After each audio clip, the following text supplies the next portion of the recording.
Well, thank you very much to the HEM, la Haute École de Musique de Genève, and its really talented students, musicians, for what music lovers will have recognized as being themes of Dvorak's American Quartet. So we will have the pleasure to see them again this evening. Thank you.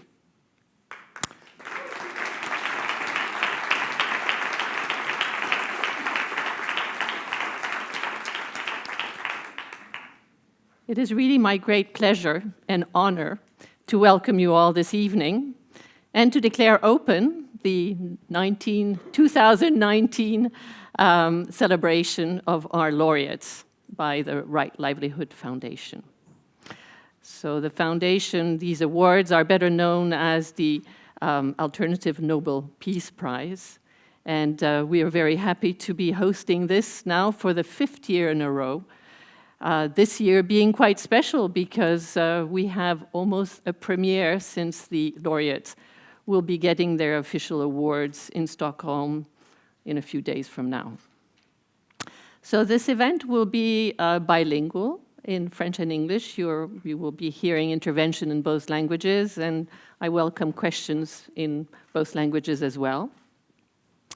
And before we start off, the foundation has prepared a very special video showing its outstanding work and its laureates. And so I would like to ask our technician now to be putting this video for you before we start off. Thank you.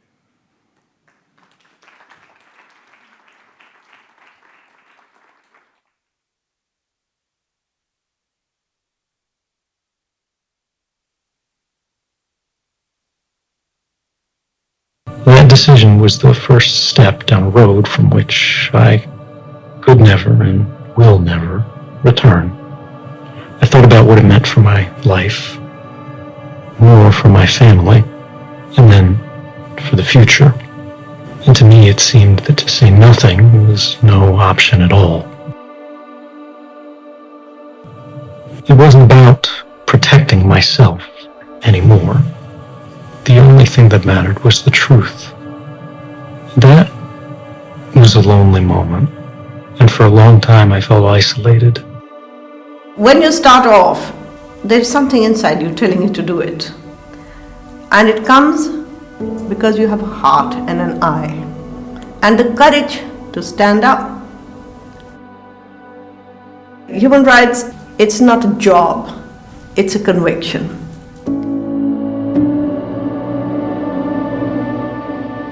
I knew my life would never be the same again as the restoration work I do was about to be flung onto a world stage. I felt way out of my depth and had to steel myself to rise to the occasion. It was 2018 and I was about to receive the Right Livelihood Award. I still remember where I was the day I got the call. How empowering that someone finds our work useful. There's something meaningful in seeing so many people from so many different places say, I understand, and I'm with you.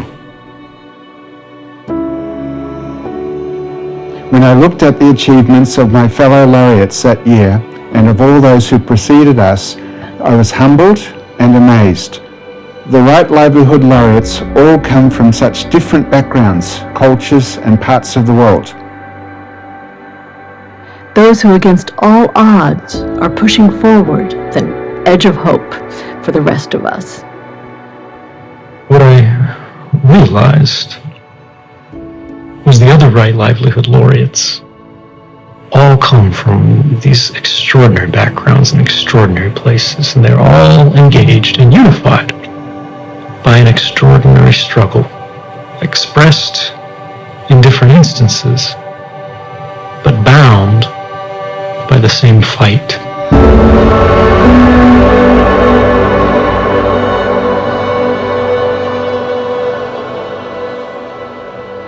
We fight for a better future, for justice, peace, and sustainability. We work hard, and sometimes we risk it a lot. And I felt something when when you look at all of these people, when you look at these names, when you look at these faces, when you see that there's not even a common language, it's not about any one of them. It's about all of us.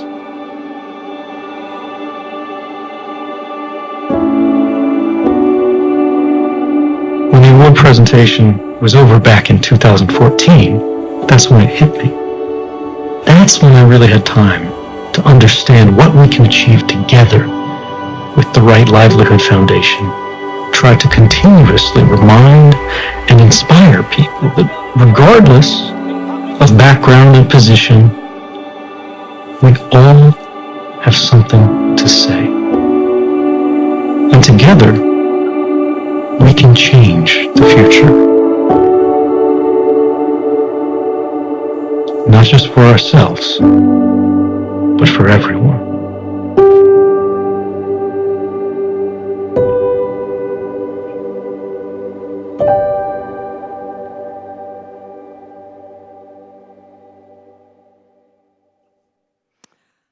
This is so inspiring.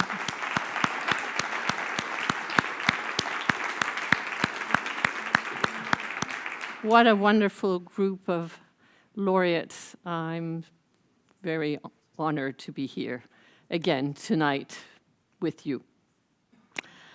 So I would like to ask now the executive director of the foundation, Olli van Uxkull, to make some introductory remarks.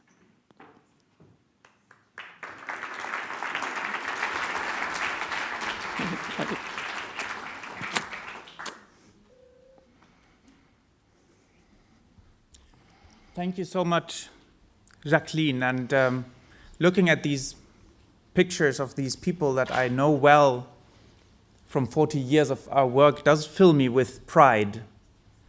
But it also fills me with a sense that we have very little time left. Very little time to avert changes to our global ecosystems and to our human societies that few of us have the courage or the imagination to even grasp really what they will mean in the future. This is obvious in the field of climate change, where we have pretty good estimates of the future effects of different carbon concentration trajectories. It's also obvious and has been discussed a lot when it comes to the rapid decline in ecosystems and biodiversity that we're witnessing. But it's also true and less known for some of the important nutrient and resource cycles in the world, like, for instance, phosphate, which is a driver of the occupation of Western Sahara that we'll hear more about. We have very little time left, and the science is telling us clearly that to avoid some of the worst developments, the coming decade is the last window of opportunity, the decisive decade after which a lot will be too late. And that is not empty alarmism, it's simple science at work because of the natural planetary boundaries and tipping points of the ecosystem. So looking back, we see that we've been able to support laureates to contribute to their protection, to spread their messages, to inspire many people through telling the laureate stories. But we also see that looking at the overall trends, we're failing as civil society, as decision makers, as global community. And so we find ourselves in this really breathtaking moment of human history with irreversible changes already having started. And at the same time with so many hopeful solutions at our fingertips as proven by 178 laureates of the Right Livelihood Award in 70 countries and many, many other change makers in the world. And then with so little time to implement these solutions that we have left and to organize enough political will against the powerful resistance that they are facing. So we're really in uncharted territory now, where we can no longer rely on established truths, and we're all required to rethink our organizational logics. And as fundamental as this necessary change that we need to see will be, let us be reminded that the future can only and will only ever develop out of the present, out of the existing. And that is why we believe that there's nothing more valuable than supporting those who already hold in their hands the models and success stories of sustainable change. And to achieve this crucial support, we need strong partnerships, and I want to say heartfelt thanks to some of our partners, first and foremost Jacqueline and the Graduate Institute for being not just the physical but the intellectual host for our laureates in Geneva.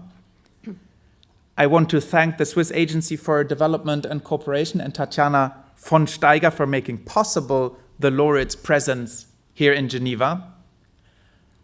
And a heartfelt thanks to the Republic and State of Geneva, represented tonight by Maria Jesus Alonso Lormand, for supporting this event. And really to all of you,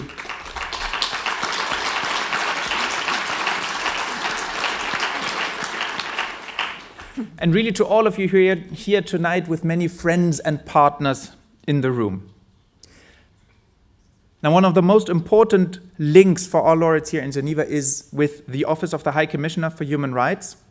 And I'm very proud to conclude by thanking the Deputy High Commissioner of Human Rights for joining us tonight and sharing her thinking with us. A warm welcome. Dear Kate Gilmore, the floor is yours.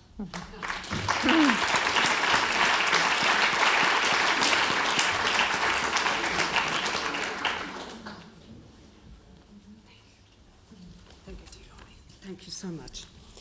Thank you so much, Ollie and Jacqueline. What a joy to join you all, and thank you to the gorgeous Geneva for the wonderful hosting under the generous hosting of Switzerland, which provides such a wonderful home for the United Nations here in Geneva. Thank you to the Graduate Institute for the continued partnership, and congratulations to the Right Livelihood Foundation.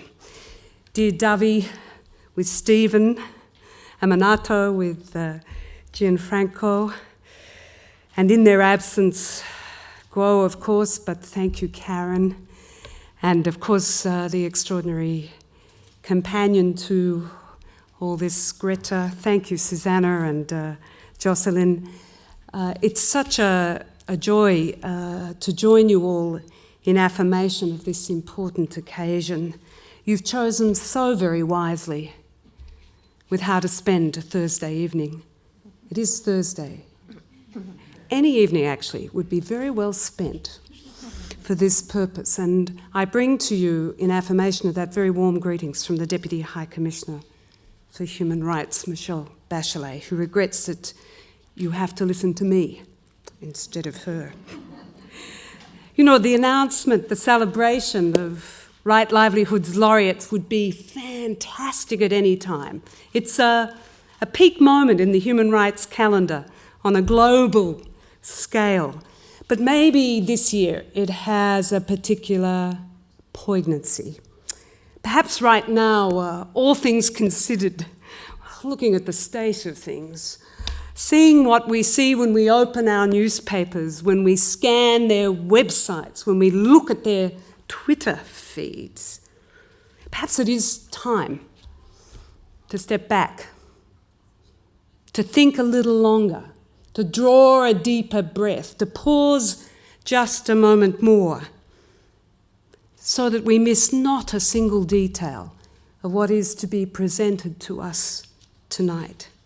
The lived, proven, sustained, and delivered examples of leadership of the highest quality for the higher purpose at the highest standards, leadership of such quality made all the more rare by contrast with others who would bear the name of leader, made all that more remarkable because it is leadership exercised often in the face of malicious opposition, carried out in the almost total absence of resources, and sustained without any of the props or baubles or accessories of such as formal title, high station, standing, or status.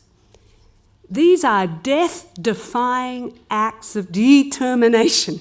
They are steely stamina sustained, where so many succumb to selfish self-interest.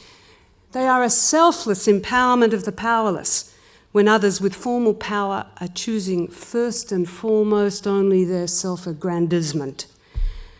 And while among the world's official leaders, there are those who malevolently urge us away from the light of universal norms and standards that establish the basis for affirm our common humanity, these brave, brave human rights defenders are pointing us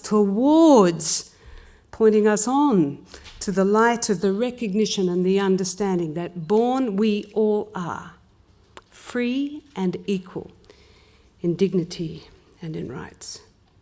While others are seeking to divide us into crude and callous category of winner and loser, of those who belong and those who do not, when others drive with discrimination and hate to falsely stratify us into a manufactured inequality, building up walls between us, shutting us away from each other.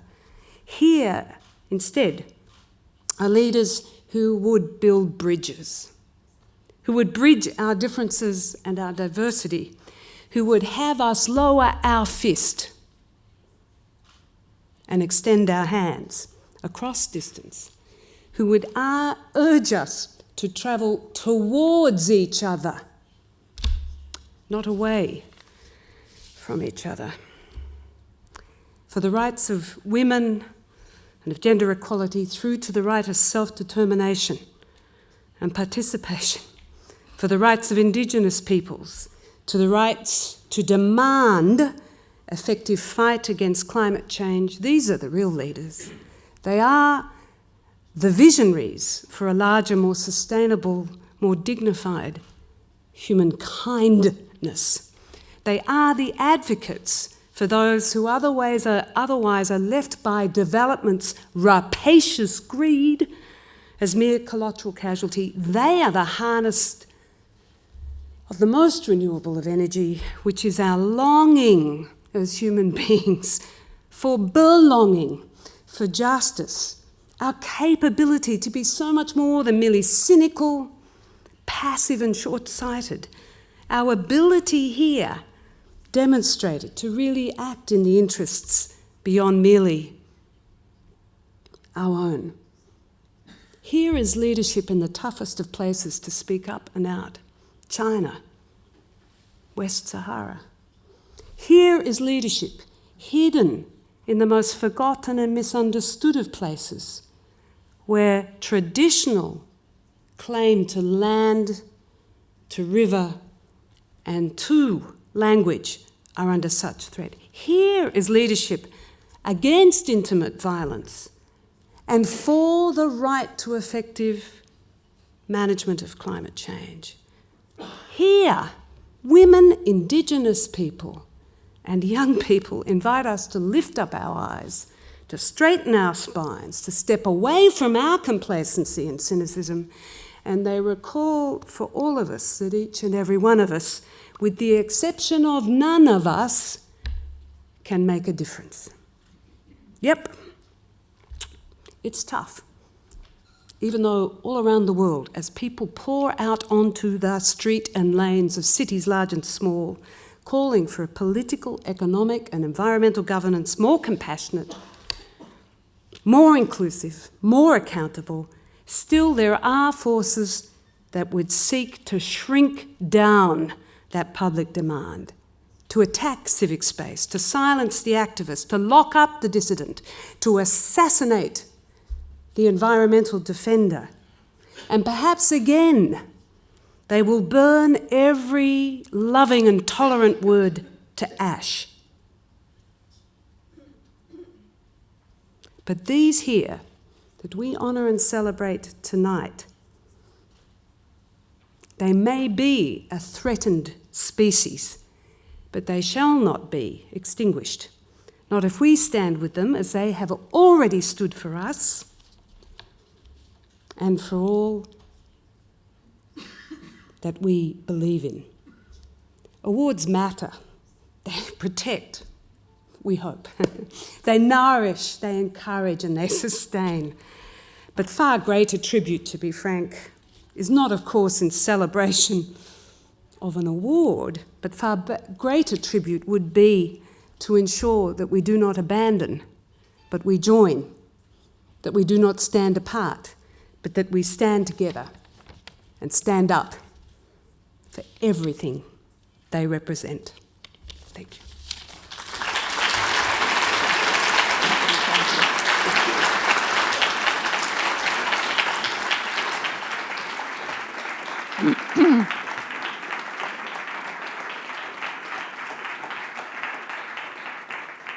Thank you very much, Kate, for these inspiring words. You always inspire us all into action. And thank you, Oli, for these introduction, also inspiring work. I now have the pleasure to welcome on stage Gianfranco Fattorini. He's a human rights expert and representative of the American Association of Jurists to the UN. He will introduce our first speaker, Gianfranco.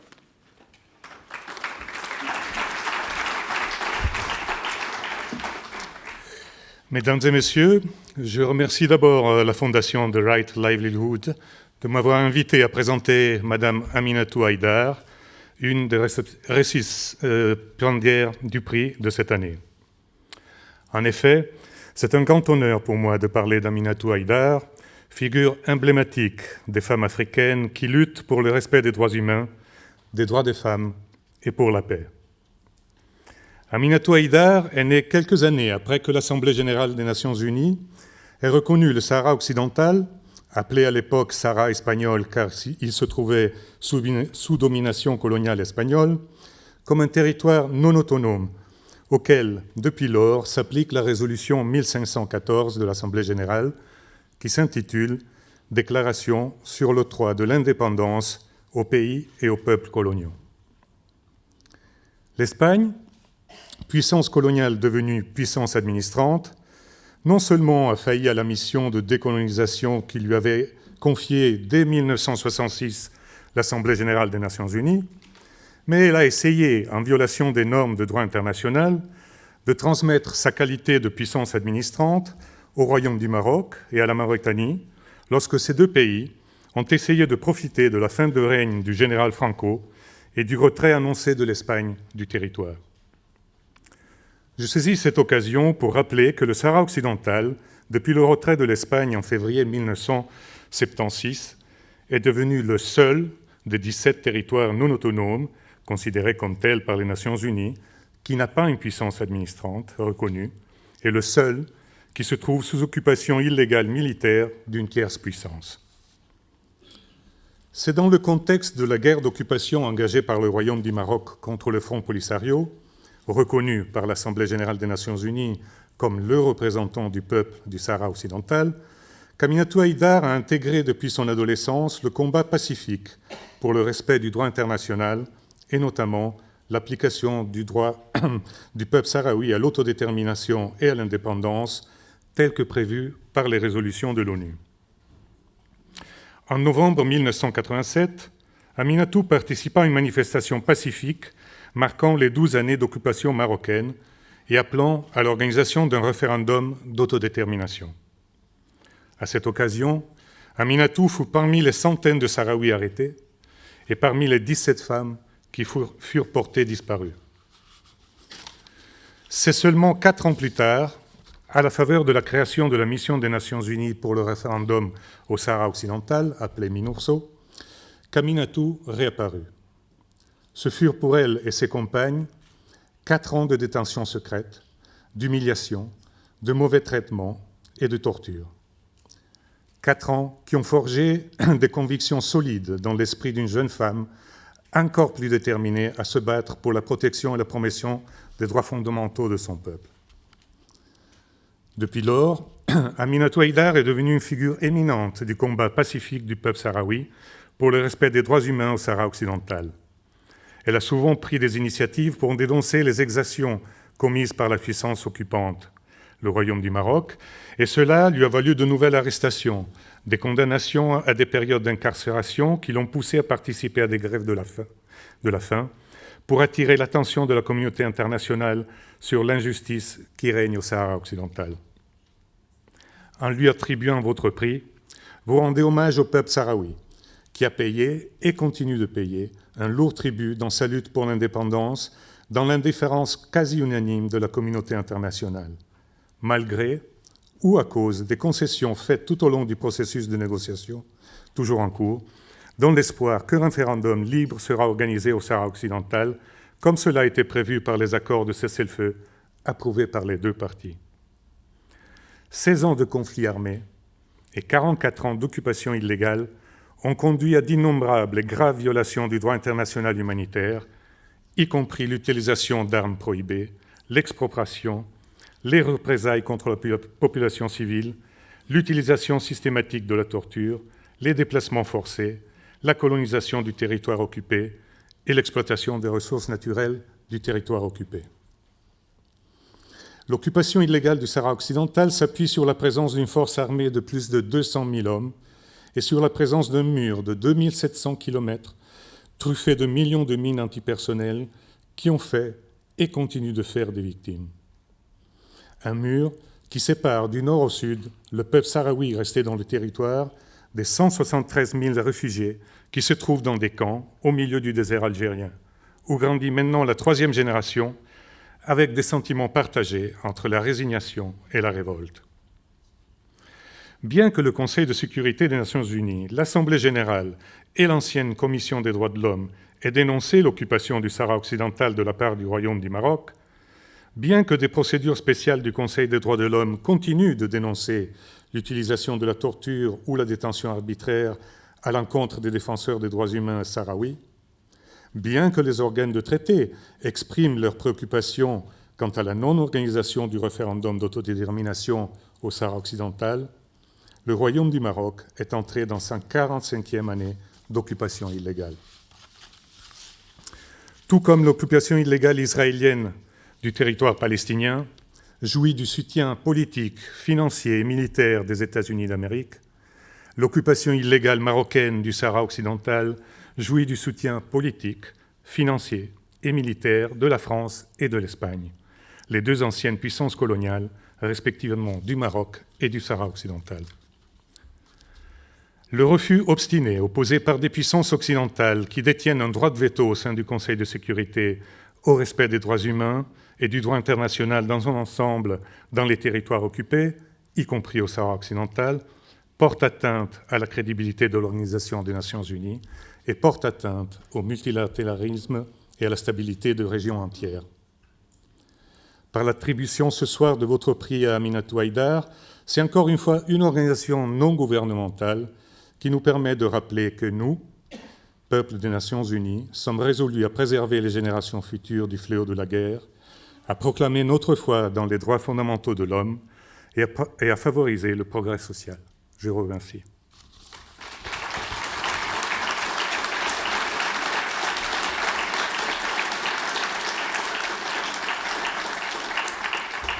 Et maintenant, je crois qu'on va voir une petite vidéo qui illustre les activités d'Aminatou Haïdar.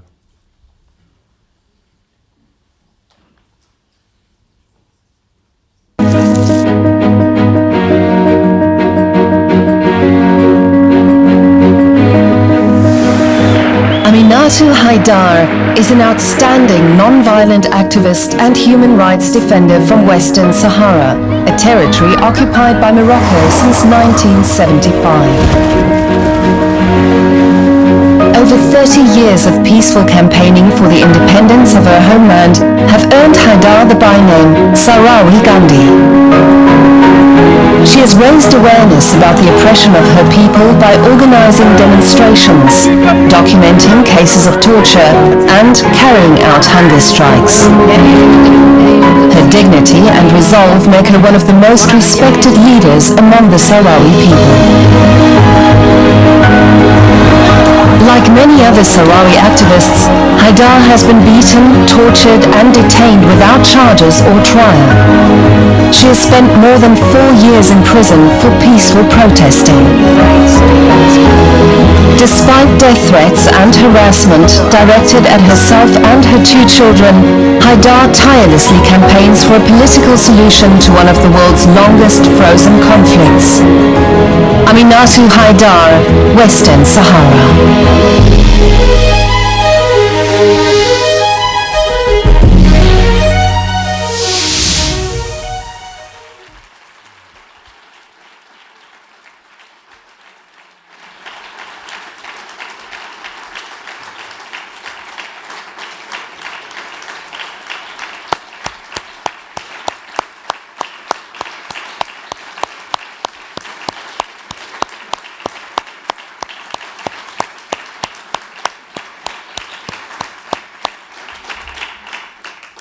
Et maintenant, j'invite Aminatou Haidar à monter au podium.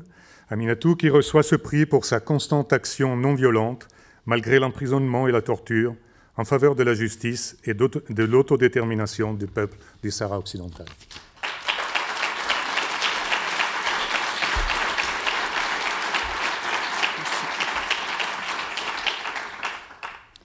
Salam alaikum. Que la paix soit avec vous tous. Bonsoir. Bonsoir, Monsieur Oli, Madame Kate Gilmore, Jacqueline, chers amis. Tout d'abord, permettez-moi de remercier la Fondation Livelihood et remercier très infiniment le jury international pour m'avoir sélectionné et m'a décerné ce prestigieux et célèbre prix, qui est le prix Nobel Alternatif, qui m'a très honorée et a honoré mon peuple. Et pour moi, c'est une reconnaissance internationale pour la justesse de mon peuple et de ma lutte non violente et pacifique. Permettez-moi aussi de féliciter les autres lauréats, et surtout M. David Kapinawa qui est avec nous aujourd'hui, et ma très chère petite fille Greta Thunberg. C'est difficile. Alors, je m'appelle Aminatou Haidar. Je suis défenseur des droits de l'homme des Sahara occidental. La dernière colonie d'Afrique, en Afrique, mon expérience ressemble à celle de beaucoup de mes compatriotes, pleine d'injustices, de violations des droits de l'homme, humiliations, disparitions forcées, torture et privation de la liberté, mais aussi de résistance et de sacrifice, de refus de se soumettre et de détermination à défendre les droits de l'homme et des peuples. Mesdames et messieurs, honorables audience, imaginez une jeune femme de 20 ans qui a été arbitrairement enlevée par les services secrets marocains et séquestrée dans un banc de détention secret à Laayoune, capitale occupée du Sahara occidental, où se sont également séquestrés des dizaines de Sahraouis des 2 sexes, et parmi eux des mineurs, des personnes âgées et 2 hommes aveugles.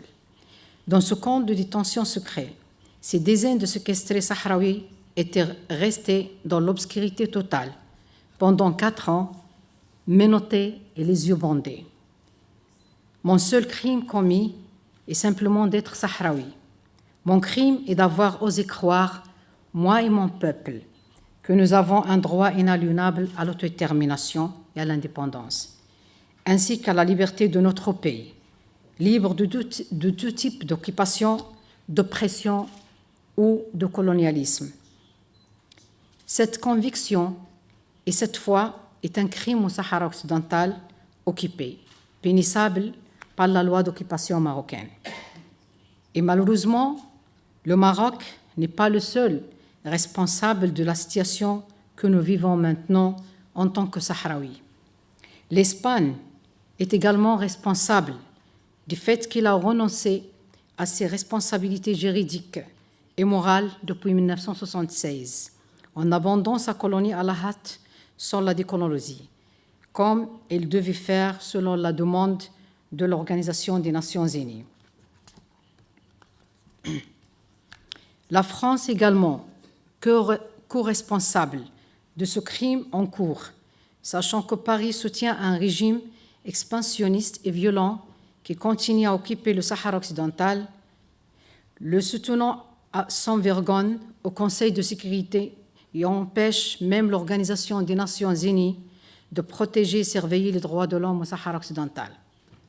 L'Union européenne, en tant qu'organisation régionale, est également co-responsable des prolongements de cette situation, car, soumise à la volonté de la France et du Maroc, il conclut des accords commerciaux avec le régime d'occupation marocain, et c'est ainsi qu'elle participe au pillage de nos ressources naturelles. Enfin, chaque citoyen du monde est moralement responsable des violations commises dans n'importe quelle partie du monde, en raison de son ignorance ou de son silence face à ces violations. Il ou elle peut penser que ces violations ne le concernent pas tant qu'elles ne le touchent pas personnellement, alors qu'elles menacent nos droits à tous en tant qu'êtres humains. Imaginez avec moi toujours cette jeune femme qui passe ses 4 années de disparition forcée dans des conditions physiques et psychologiques indescriptibles.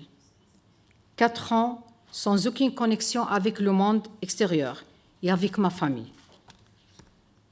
4 ans de torture, de menaces de mort et de tentatives de viol, de déni des droits les plus élémentaires, le droit à la vie, sans aucune accusation, sans aucun procès, aucun jugement, rien du tout. Cela continuait de 1987 jusqu'à notre libération en 1991. Nous étions un groupe de victimes sahraouis de la disparition forcée, environ 324 victimes. Nous étions libérés cette année-là après que l'Organisation des Nations Unies ait réussi à persuader le Maroc et le Front Polisario, le représentant du peuple sahraoui, de signer un accord de paix au Sahara occidental. Mais nous avons encore plus de 500 autres victimes de disparition forcée dont on n'a pas d'informations sur leur sort. Il y a aujourd'hui même plus de 46 prisonniers d'opinion sahraouis dans les geôles marocaines qui purgent des sentences lourdes allant de quelques années de prison à la perpétuité. Ici, je dois rendre hommage à ma compatriote qui a été condamnée, ça fait 2 jours, de 6 mois ferme, et c'est une femme de 35 ans et mère de 2 enfants, et son seul crime, c'est d'avoir protesté pacifiquement contre le procès unique prononcé contre son cousin. Et aussi rendre hommage à mon compatriote, le jeune étudiant sahraoui qui a été condamné, ça fait 3 jours, à Marrakech, et qui a été condamné avec une lourde peine de 12 ans. Et, mesdames et messieurs, cette tragédie qui n'a pas fini avec la fin de l'arrestation et la disparition forcée, nous avons seulement quitté les camps de détention secrète pour entrer dans une prison plus grande à ciel ouvert, à savoir les territoires occupés du Sahara occidental, où nous continuons d'y souffrir l'abus de tous nos droits après notre libération. Pas de travail, pas d'études, pas de droits, sans possibilité de voyager à l'étranger, car nous étions pendant longtemps privés du droit d'obtenir un document de voyage. Mais je n'ai pas abandonné la lutte pacifique, car la soumission n'est pas une option pour nous, les Sahraouis. Notre seul choix était rester la résistance et la résistance pacifique. C'est pourquoi, immédiatement après avoir repris mon souffle, Après ma libération, j'ai immédiatement commencé avec de nombreux camarades anciens disparus à discuter de la manière de s'organiser pour faire face aux crimes de guerre et aux crimes contre l'humanité que nous avons vécus nous-mêmes et que vivent des centaines, voire des milliers de Sahraouis depuis l'invasion militaire le 31 octobre 1975 du Sahara occidental par le Maroc. Nous avons refusé de maintenir le silence. Nous avons refusé de nous soumettre à la menace, aux intimidations et aux nombreuses tentations que le régime d'occupation marocaine a essayé de nous offrir afin d'acheter notre silence. Nous avons refusé parce qu'en tant que génération qui a vécu ces tragédies dans sa jeunesse et que certains d'entre nous étaient sortis de ce drame avec des séquelles corporelles et psychiques et des maladies chroniques, nous avons refusé de laisser les générations futures ignorantes de cette histoire sombre de l'occupation marocaine. Nous avons décidé de l'exposer non seulement aux Sahraouis, mais également au monde entier, afin que chacun sache que nous sommes ici, que nous avons vécu les pires crimes contre l'humanité, que nous avons perdu de nombreux camarades martyrs morts sous la torture ou dans des conditions de détention inhumaines. Nous avons largement réussi à dénoncer ce régime marocain violent et expansionniste. Et je suis fière d'avoir contribué à cette campagne avec beaucoup de courageux défenseurs sahraouis des droits de l'homme des deux sexes. Mais bien sûr, il y avait un prix à payer. Depuis 1991, j'étais contrainte à payer en souffrant de toutes les formes d'harcèlement que vous pouvez imaginer. Pression psychologique, attaques physiques répétées, arrestations arbitraires et procès iniques, harcèlement social et pression économique, campagne de diffamation dans les médias marocains, interdiction de regagner mon pays et contre ma volonté en 2009, et en plus des tentatives d'influence exercées par l'État marocain sur ma famille pour me décourager de poursuivre mes activités de défense des droits de l'homme. Tout cela n'a fait que renforcer ma conviction de la nécessité de poursuivre la résistance, car la soumission, comme je l'ai dit plus tôt, n'est pas une option pour nous.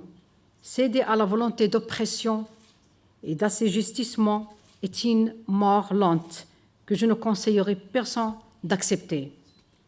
Si la vie est rendue impossible avec dignité, il est impératif de lutter pour récupérer cette dignité, même si le prix à payer est le sacrifice et parfois même le martyre. À quoi sert de vivre sans dignité humaine, sans liberté? Mesdames et messieurs, honorable audience, Aminatou Haïdar, que vous honorez aujourd'hui, n'est pas une personne extraordinaire qui a lutté contre l'injustice. Je ne suis qu'un être humain, une Sahraoui qui croit avoir un droit fondamental à la vie dans la dignité, qui croit en ses droits civils et politiques et ses droits économiques, sociaux et culturels, que personne n'a le droit de les violer sous aucune justification. C'est pourquoi j'ai décidé de lutter pacifiquement contre le royaume du Maroc parce qu'il veut me retirer tous ses droits, ainsi qu'à mon peuple, le peuple sahraoui. Enfin, je tiens à saisir cette occasion pour dire à tous que la responsabilité de défendre le droit du peuple sahraoui à l'autodétermination et à l'existence et à l'indépendance, ainsi que de défendre sa dignité et ses droits humains, n'est pas la responsabilité d'Aminatou Haïdar, ni du seul membre de ce peuple. C'est une responsabilité de tous les citoyens libres du monde entier. En effet, vous devez tous prendre garde de ne pas ignorer les souffrances du peuple sahraoui aujourd'hui, car cela pourrait devenir votre souffrance demain si vous autorisez par votre silence le Maroc ainsi que tous ceux qui le soutiennent a imposé sa logique coloniale. Au Sahara occidental, il y a la logique de la force ou du point du droit. Si vous permettez ça, nous pourrons alors vraiment dire adieu à la paix, adieu à la loi et adieu aux valeurs humaines. Je vous remercie beaucoup pour votre attention.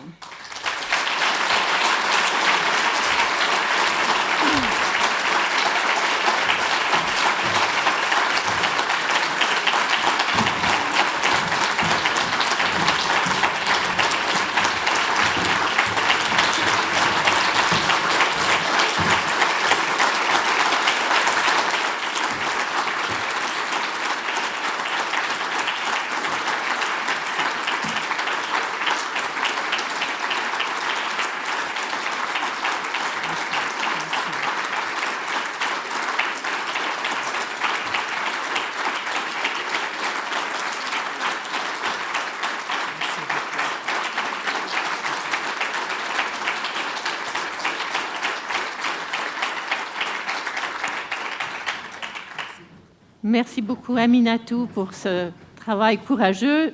Si vous voulez venir vous asseoir à côté de moi pour prendre quelques petites questions. Voilà, je vais vous donner un... Alors nous avons quelques minutes pour des questions en français ou en anglais. Est-ce que quelqu'un aimerait prendre la parole? Ou est-ce que vous êtes tous, comme moi, très émus par ce que nous venons d'entendre? Je pense que vous êtes tous émus comme moi.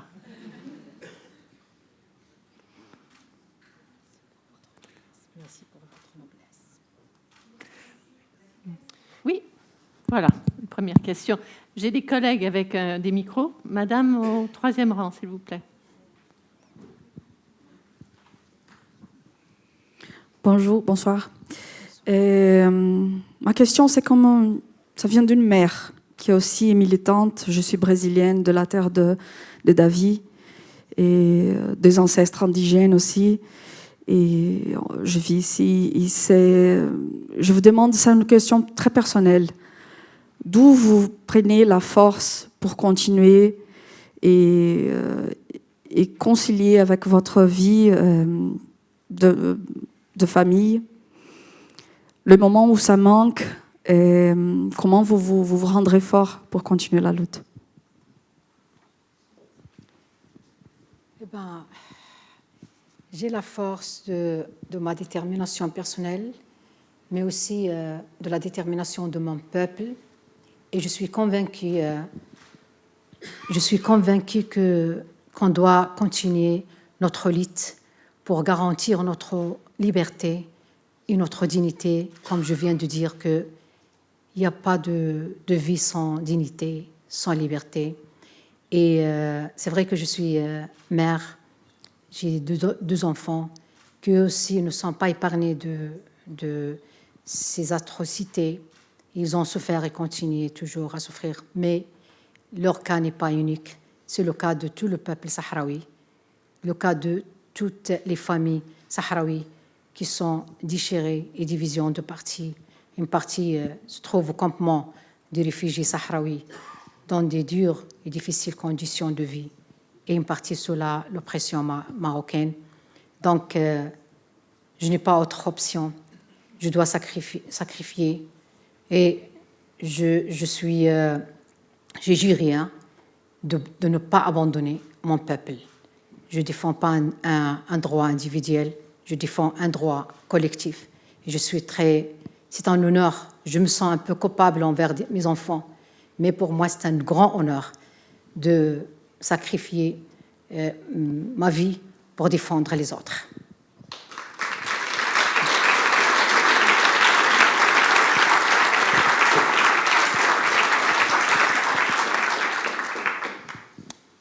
Moi, qu'il y ait quelqu'un qui a une autre question, on va... Ah, voilà, une autre question. S'il vous plaît, ici. Okay. Ah, excusez-moi. Oui, ce jeune homme. Okay, thank you. So my name is Johannes Moskin. I'd like to ask you, dear Aminatou, we're just a couple of 100 meters from the UN headquarters, and I believe your people have been promised self-determination since more than 4 decades ago. What do you want to see in terms of concrete actions from the international community and the UN to advance your people's rights? Nous nous trouvons à quelques centaines de mètres des Nations Unies. Quelles sont les actions que vous voyez de la communauté internationale pour vous aider dans la quête, dans votre démarche? Eh ben, mon message, c'est clair, ils doivent être cohérents avec les valeurs pour lesquelles les Nations Unies, l'Organisation des Nations Unies a été fondée, et ils doivent respecter le droit international, la légalité internationale quant à la question du Sahara occidental, qui est une question de décolonisation. Donc, la communauté internationale doit vraiment avoir de la volonté politique pour achever ce drame, plutôt avant qu'il soit une question politique. C'est un drame humain. Et il faut laisser le peuple sahraoui choisir son avenir. Il faut donner la voie démocratique au peuple sahraoui pour choisir qu'est-ce qu'il veut. Et je le dis franchement, qu'il y a une complicité de quelques puissances internationales quant à cette cause. Et je viens de citer la France, qui vraiment bloque le processus de paix au Sahara occidental, malgré qu'il y a une mission des Nations Unies au territoire occupé du Sahara occidental et qui est installée au territoire depuis 1991, exactement pour l'organisation d'un référendum d'autodétermination. Cette mission, c'est parmi les plus rares missions des Nations Unies qui n'a pas le mandat de surveiller les droits de l'homme. Et nous sommes les victimes, nous sommes les Sahraouis les victimes, parce qu'on a accepté le cessez-le-feu. Le Polisario a eu le courage de signer l'accord de paix et qui bien sûr a garanti le cessez-le-feu, mais 28 ans, pas de guerre, pas de paix. Moi, personnellement, je crois aveuglément à la résistance pacifique, et c'est ça mon message aux Nations Unies. Moi, je crois à la non-violence, mais les jeunes ne croient plus à la non-violence, à la résistance pacifique. Ils sont en train d'exercer de la pression sur le Front Polisario pour qu'ils reprennent les armes. Ça sera vraiment douloureux si le Front Polisario, après le congrès qui tiendra lieu le 19 décembre, ça sera douloureux si le Front Polisario prend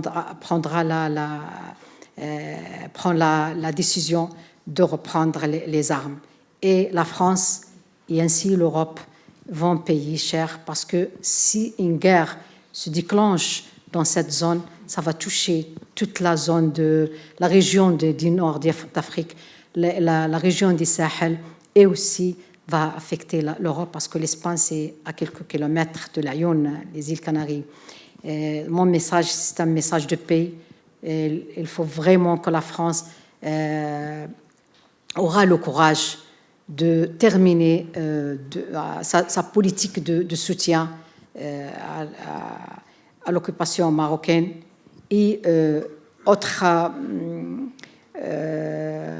autre chose que je dois ici évoquer, c'est le pillage des ressources naturelles. L'Europe est complice, vraiment, je suis désolée de le dire, mais l'Union européenne complice, et ça au lieu de contribuer à la recherche d'une solution pacifique et non violente de ce conflit qui a duré longtemps, l'Europe est en train de renforcer l'appareil répressif contre nous, les Sahraouis, et d'intensifier notre douleur et notre souffrance. Et c'est grâce à l'Europe que le Maroc conclut des accords commerciaux avec le Maroc, et qui continue à piller, exploiter les ressources naturelles, à tel point que nous, les Sahraouis, on a vraiment détesté les richesses. On dit que ces ressources naturelles sont derrière notre souffrance. à tel point que nous disons qu'on peut donner toute la fortune au Maroc, mais qu'il nous laisse vivre libre et indépendant et unis dans notre territoire, le Sahara occidental. Merci beaucoup, Aminatou.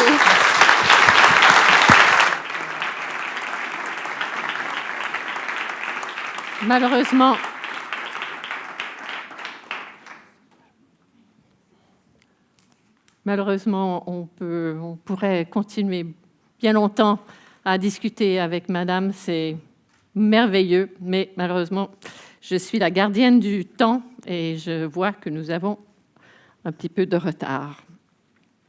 Merci aussi, Gianfranco, pour ces commentaires très pertinents. I now call on stage Karen Tse, who is a former UN judicial mentor and founder and chief executive of International Bridges to Justice, to present our next laureate. Karen, nice to meet you.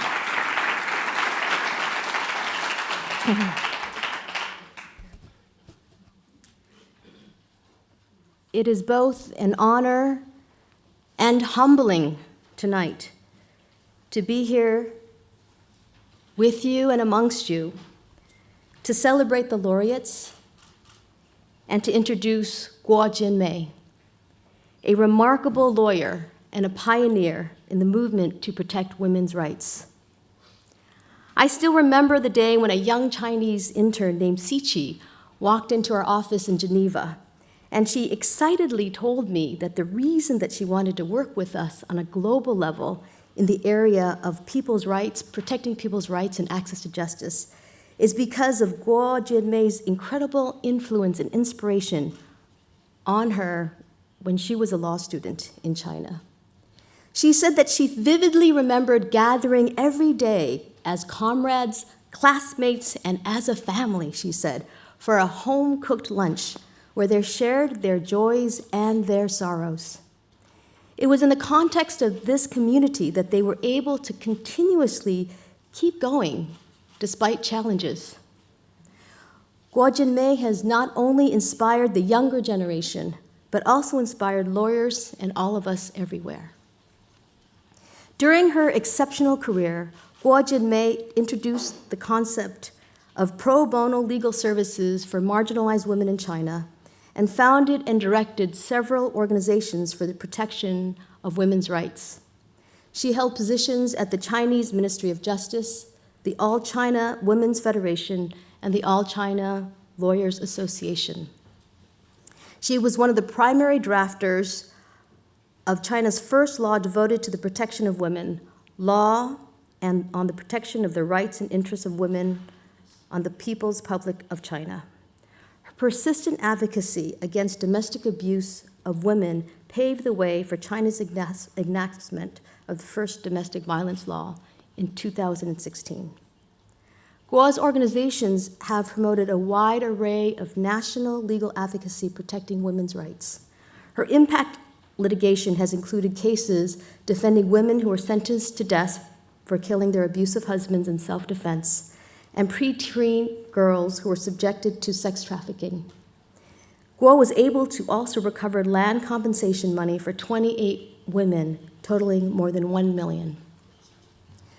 The first client that Guo Jinmei helped was a woman from Suzhou, a city in Jiangsu province, whose son had been beaten to death by the police. She had come to Beijing to petition the authorities, but saw no result. Instead, she was hit by a tourist bus, sustained multiple fractures, and lost one eye. When this woman found Guo Jinmei, Guo was shocked. She immediately agreed to help her with her lawsuit.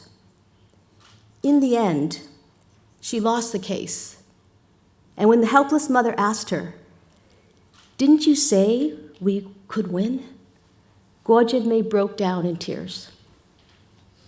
Yet despite the tears and the hardship of this initial outcome, which was almost a foreshadowing of the many challenges that were yet to come, Guo Jinmei didn't give up then, and has continued to courageously persevere year after year, inspiring generations to keep doing this with her.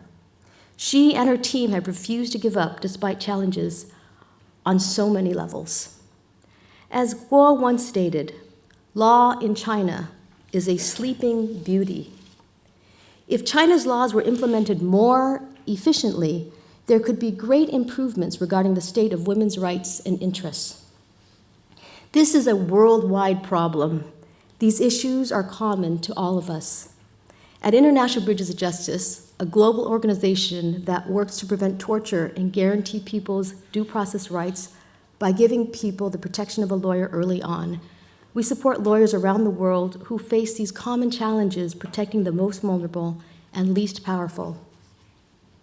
Despite the fact that the Universal Declaration on Human Rights was passed over 70 years ago, and majority of countries around the world have passed national laws guaranteeing people the protection of a lawyer and guaranteeing their rights not to be tortured, people's rights are still systematically denied. Protection of a lawyer early on in police stations and courtrooms is a critical key to the protection of the most vulnerable and least powerful. When lawyers courageously enter police stations and courtrooms every day to ensure these vulnerable individuals have access to justice, they bring their light to the darkest corners of the prisons. We may not see these lawyers, we may not hear their names, but they are with us today as we celebrate the leadership of Guo Jinmei in the global movement for justice. In the words of Albert Schweitzer, I'm sure you all know him, a Swiss humanitarian, philosopher, and Nobel laureate, at times our own light goes out and is rekindled by a spark from another. Each of us has reason to think with deep gratitude of those who have rekindled the flame within. Guo Jinmei has rekindled the flame of inspiration in so many around the world, from Geneva to China and back again. So it is in the spirit of the recognition of our mutual struggle for justice, of this seemingly impossible task, that I'm happy to be able to be here today to celebrate with you the amazing contributions of Guo Jinmei. Thank you, Guo Jinmei, for all that you have given to so many, and for your continuing to give and be such an extraordinary, brilliant light, which inspires a courage in all of us.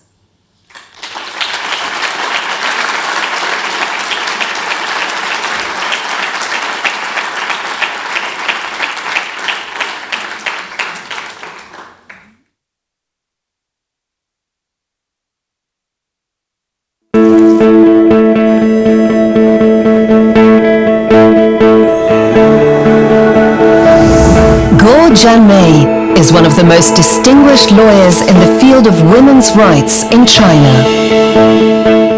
Throughout her career, she has assisted thousands of disadvantaged women in getting access to justice. She has also founded and directed several organizations protecting women's rights, with a special focus on domestic violence and gender discrimination. Since 1995, Guo and her teams have offered free legal counseling to more than 120,000 women all over China. They have been involved in more than 4,000 lawsuits to enforce women's rights and advance gender equality, and have submitted over 110 legal research proposals. Their persistent advocacy helped pave the way for the enactment of China's first domestic violence law in 2016.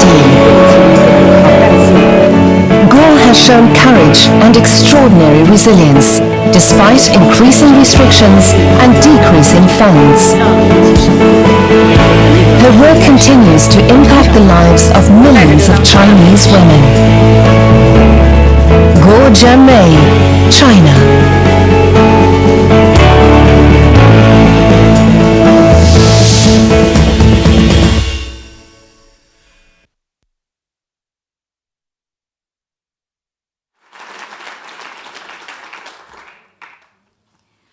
Guo Jinmei receives the 2019 Right Livelihood Award for her pioneering and persistent work in securing women's rights in China.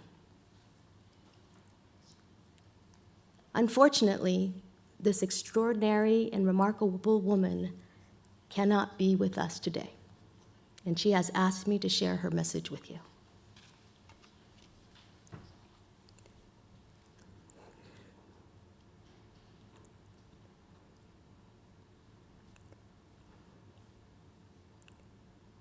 Dear friends and fellow 2019 Right Livelihood Awardee laureates, this Right Livelihood Award recognizes and acknowledges the efforts of my team and me to uphold women's rights and the rule of law in China for the past 25 years. Currently, pro bono legal work in China is facing enormous challenges. This award serves as an encouragement and motivation. In any society, the state of women's liberation is the natural yardstick of universal liberation. Ever since the Fourth World Conference on Women took place in Beijing in 1995, China has indeed achieved progress in the protection of women's rights. Yet there is much that we can do together to address issues arising from deeply rooted traditional cultural norms and discrimination within the justice system. Discrimination against women is still a reality in various fields. This affects women's participation in politics, labor, culture, education, marriage and family, as well as when it comes to personal and property rights. Some of the issues are so entrenched that they seem impossible to overcome. Beijing Qianqian Law Firm, formerly the Center for Women's Law Research and Service in the Law School of Peking University, has since its founding committed itself to the vision of living a life for public interests, advancing gender equality through law. Striving to protect the interests and rights of disadvantaged women through legal aid, the Center supports women in solving their challenges from unique and innovative perspectives. Our work integrates three core aspects to this goal: women's rights, legal aid, and the development of non-governmental organizations. During its 24 years of operation, the Center has created a unique civic model of pro bono legal aid. The Center has carried out a series of pro bono activities, such as free legal counseling services nationwide, legal aid in pro bono litigation, initiating the network of Chinese public interest lawyers, establishing the Training and Practice Center for Public Interest Lawyers, and driving the implementation and improvement of legal policies related to women's rights and interests. Meanwhile, behind all of these achievements are immense challenges and difficulties. The perception that we are outside the system hinders the dialogue and collaboration between the government, society, and ourselves. The overall lack of gender awareness, legal awareness, public service, and social responsibility in the society subjects our work to all sorts of misunderstandings and even threats. Shortages of funds and talent pose serious challenges for our work, personally and institutionally. As regulations are not in place, even the institution on which these lawyers depend are hampered by fundraising challenges. We believe if we are to improve the situation, we should learn to seize opportunities among challenges and strive for the advancement and professionalization of public interest lawyers. Firstly, we should raise the overall level of gender awareness and the sense of public service and social responsibility for our society. Public interest lawyers and governments should be in dialogue and communication to further mutual understanding, trust, and collaboration, creating a harmonious institutional environment for disadvantaged groups. Finally, an institutional structure, for instance, defining the legal status of public interest lawyers, setting up multi-channel financing systems, putting in place long-term strategies for talent development, and improving the structure of labor division and collaboration among public interest lawyers would be a positive development. We should, by all means, continuously cultivate and recruit legal talents, converging forces and collectively advancing the development of pro bono services towards sustainability, high efficiency, public interest, and professionalism. My aspiration as a public interest lawyer is really very simple. It is to let the sunshine of law lighten up every corner of our life. I am honored by this award and the recognition of the years of dedicated work by our team and the network of public interest lawyers across China. Thank you.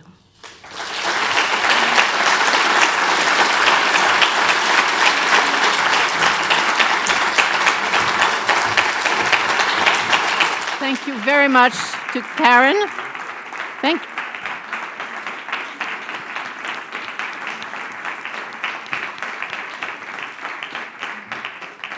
Thank you, Karen, for delivering this very moving statement. Thank you to Guo for being with us in spirit, and congratulations for this fantastic work that you have been doing. So we are now at the interlude period, and we have our musician back on stage for a piece from Maurice Ravel, Le Tombeau de Couperin.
Merci beaucoup. On va vous entendre un petit peu plus tard. Merci. I would now like to call on stage Susanna Hecht. Susanna is professor of history here at the Graduate Institute with specialization in environment and climate change. And I would also like to call to the stage Jocelyn Stone of Lycéens Unis pour Demain to present our next laureate.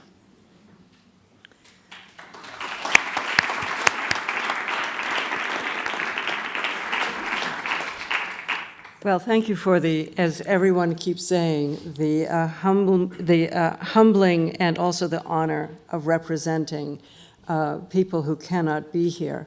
I think that Greta Thunberg hardly needs an introduction. She is in Spain right now for the Committee of the Parties 25, which is where the nations and other agents involved in questions of climate change chat with each other and decide what they might like to do. I would be well beyond my capacity to speak for Greta Thunberg, as anyone would, but I would be able to speak to the science that she advocates, and I would argue that the questions are very urgent now, perhaps more urgent than they have ever been. So I'm going to give you a quick review of the science of the last weeks. It'll be fun. I'm not going to sort of sit and talk to you about levels of carbon in the atmosphere and methane emissions, but I will talk to you about the implications of some of these things that are going on, because we really are in a new realm of fire, water, and ice. What I would like to do, too, is that I will our format here is a little bit different because I will go through my points, and they'll be quick. It's late. You haven't had dinner. I want you to pay attention to this, and also because these are the points of information that will be roiling around in the Spanish meetings that are coming up. First, let's start with the bad news, and there's plenty of it. The G20 countries, the industrialized countries, are responsible for 78% of the current emissions. So when we are busy wringing our hands, we have to recognize that we have a very important role to play in the transformation of the planet, and it's not necessarily a good one. What we have to also understand is that we're in a context of climate injustice, in which those who have enjoyed the benefits of transforming the world and its atmosphere are not those who will pay the cost of these results. The other thing I'd like to recommend you also think about is that this is not just merely about people, it's also a question of ecological justice. That is to say, there's lots of non-humans who are also involved in these transformations. And while injustice, of course, visits havoc on the world's poor, ecological justice, or ecological injustice, as we might like to put it, the consideration of non-human organisms is shrugged aside as we turn oblivious eyes from the sixth extinction, which we are attending. So there was quite a bit of news in the last couple of weeks. My poor students had to sort of sit and get barraged with this. But there are a couple of big points that I'd like to make. The first is the emissions gap. That is, the difference between national promises and commitments and what we actually achieved. Now, according to the UN Environmental Program report that was released on Tuesday, the term of art seems to be the news is bleak. So the answer is haven't quite gotten there yet, and it looks further all the time. The reason it looks further all the time is because the science about the dynamics of emissions has changed, and that there's better information about what's going on. So in case you were thinking that climate uncertainty meant that things were looking pretty good, I would argue that the problem isn't overestimation, but serious underestimates of the severity of what's going on, that this truly is a climate emergency. In the last weeks, for example, emission estimates were noted that didn't actually count for the burning of the Amazon, the burning of forests in California, Arctic forests, and forests in Indonesia. So those were very big forests that went up in flames. Amazonia alone was more than 6 million hectares. So if you want to do the numbers on this, this was not such a good idea. But the point is that while the moment of deforestation is one thing, and the pulse of CO2 that goes out is one thing, they underestimated by 6 the factor of the reality that these forests would not be sucking up carbon anymore, but would actually, in their little forest corpses, be emitting more and more. So the point is that whatever you want to think about these questions of how many emissions they are, there's a whole thing about land cover change that's not covered by this. And not only is it an issue of the moment of clearing, but it's also an element of understanding that capturing these emissions is an activity that these forests can no longer do. So that's important. The other thing is that it's important to realize that 1 out of every 10 species lives in Amazonia, and I'm delighted that David Kopinawa is here, because one of the things that's important is that we are looking at a situation where 40,000 species, plant species, 1 in 10 on the planet, are about to be replaced by one, which is soybean. And that the myriad animals, most invisible and numbering well over 100,000, would likely to be replaced by a landscape devised for just one animal, cattle. This really is the age of loneliness, what's called the Erimocene, and one has to ask by what right. Last week, the Sumatran rhino went extinct, and the biologists in Bolivia who stood by and in despair as one of the most unusual forests in Amazonia went up in flames, reported that more than 2 million animals had died in the firestorms of August. Burrowing mammals and animals survived, snakes, armadillos, and burrowing owls, which might lead us to think that on a burning planet, a life underground, or one in caves, or a shift to nocturnal habits might form part of our futures as well. Another thing, urban heat islands, many people are already living in the future, by the way, caused by buildings, building materials, the nature of roads and the asphalt, and the pollutions known as black carbon, we could call it soot, are already changing work habits in South Asia and South America, since daytime temperatures no longer permit people to work outdoors for part of the year. So climate change is already here, and it's a lot more than 2 degrees centigrade for many people on the planet, and many are already living in this climate of the future and dying in it.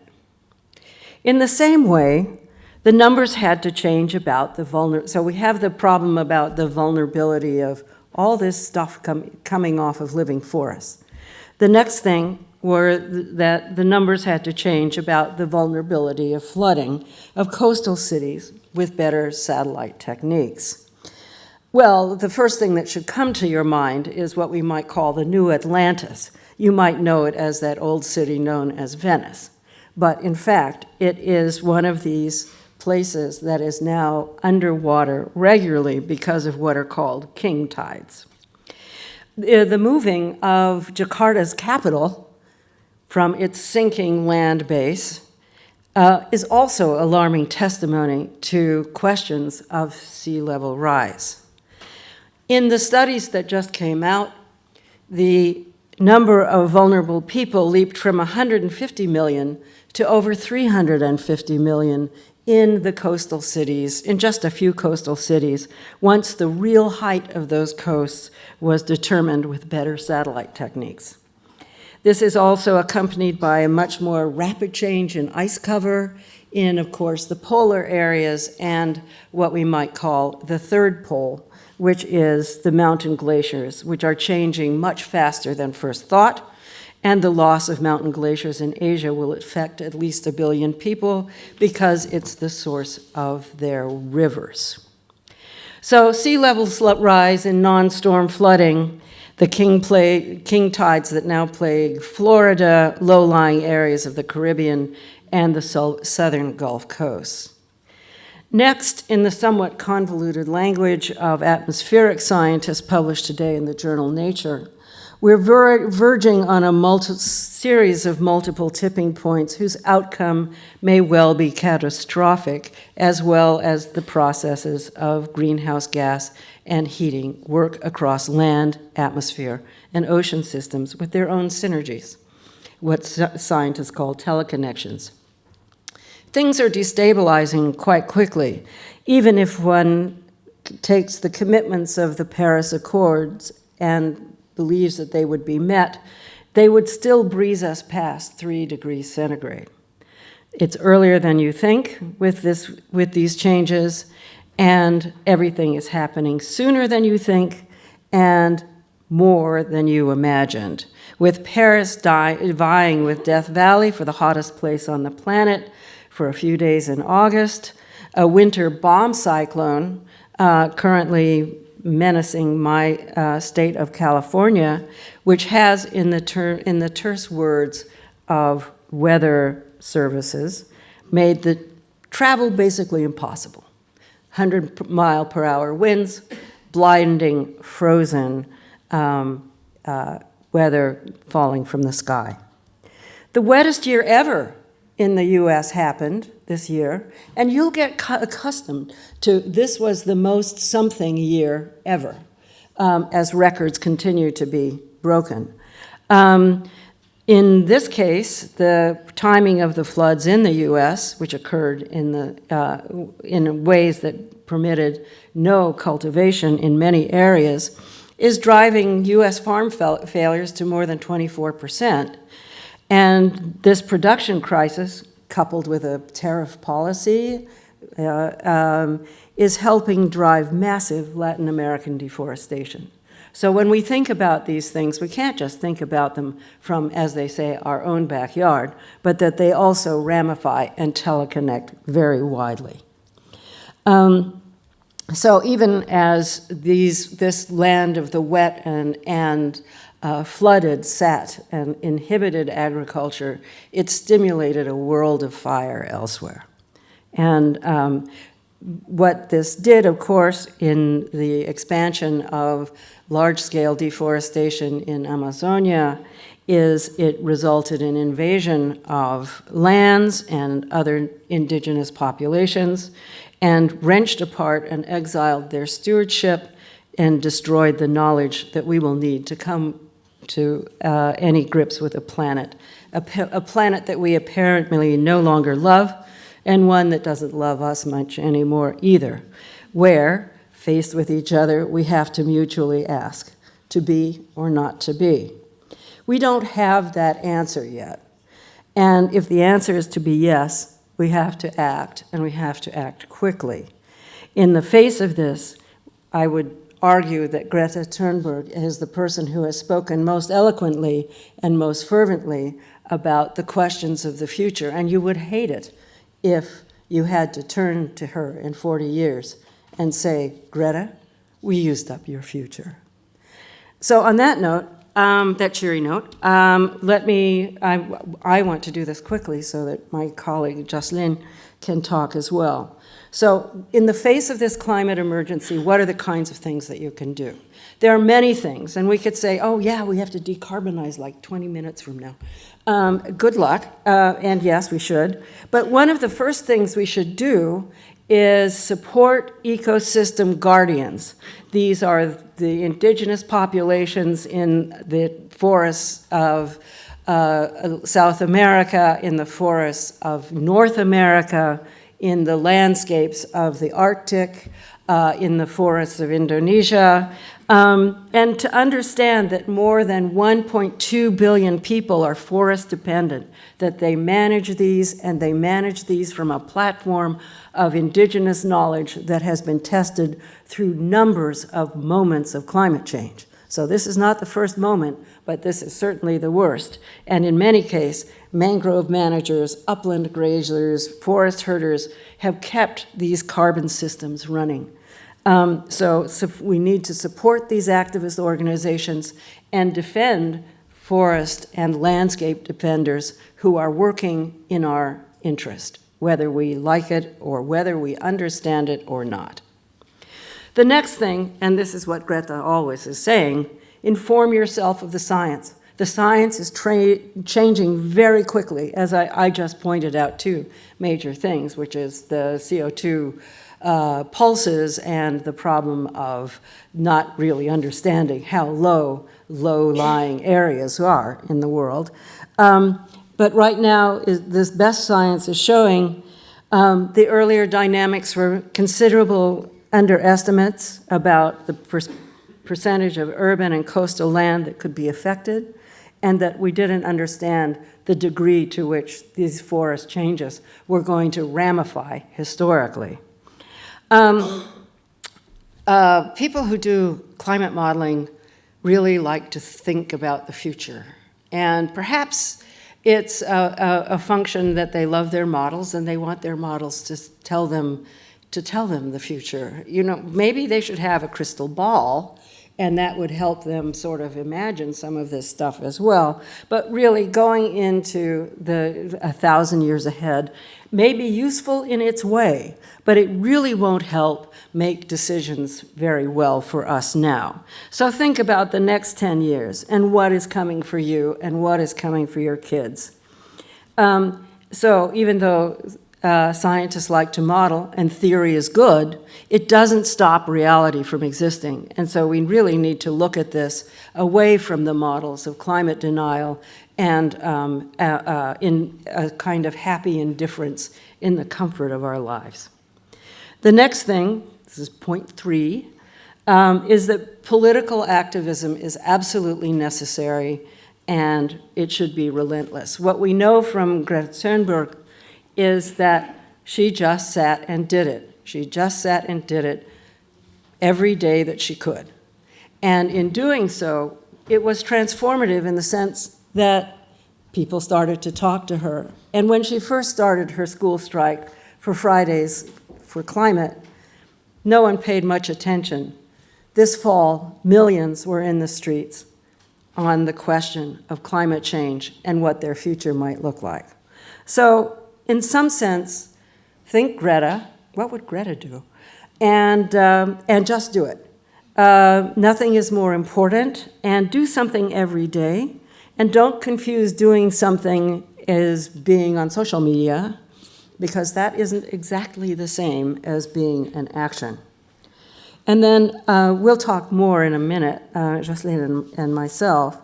But then you have to punish politicians and legislators who do not deal with climate issues by removing them from office and replacing them with those who do. The youth vote is especially important here, and it's problematic because many areas don't have have not enfranchised the youth vote. So one of the things is to enhance the youth vote through registering, through fighting voter suppression, but also setting up voter registration tables everywhere, sports events, concerts, weekend markets, parties. It's party season after all. And it's important to realize that activism has many synergies that are often hard to predict. And I think the other thing I'd like to say too is look to your portfolios, look to sovereign wealth funds, look to hedge funds, look to banks. They are also involved very much in activities that are devastating the planet. So it's important to look at not just your personal activities, but also more structural issues in the politics and in finance. So what we really don't want to have happen is in 50 years when we channel Greta and we say, Greta, what's up? And she says, I'm dead. We don't want that to happen, but it could. So on that note, I think we go to youth activism.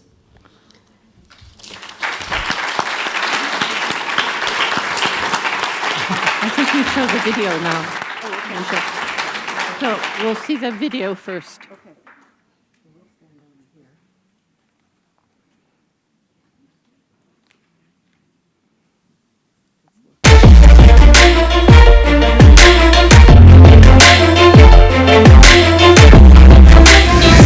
Greta Thunberg is a teenage climate activist from Sweden. She is the powerful voice of a young generation speaking up on the climate crisis and personifies the notion that everyone has the power to create change. What started as a one-person school strike for climate outside the Swedish parliament soon developed into a movement which has taken the world by storm.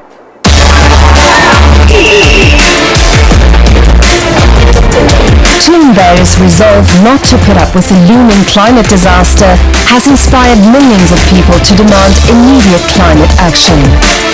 With her outstanding moral clarity, personal integrity and scientific understanding, Greta Thunberg has reconnected the political debate about climate change with relevant facts and priorities. Many people before her have tried to convey the urgency of immediate climate action.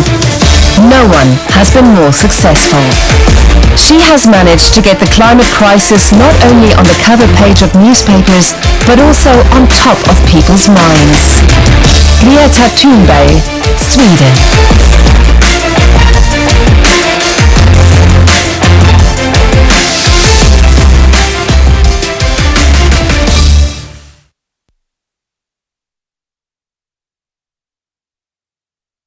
Maintenant? On a un message.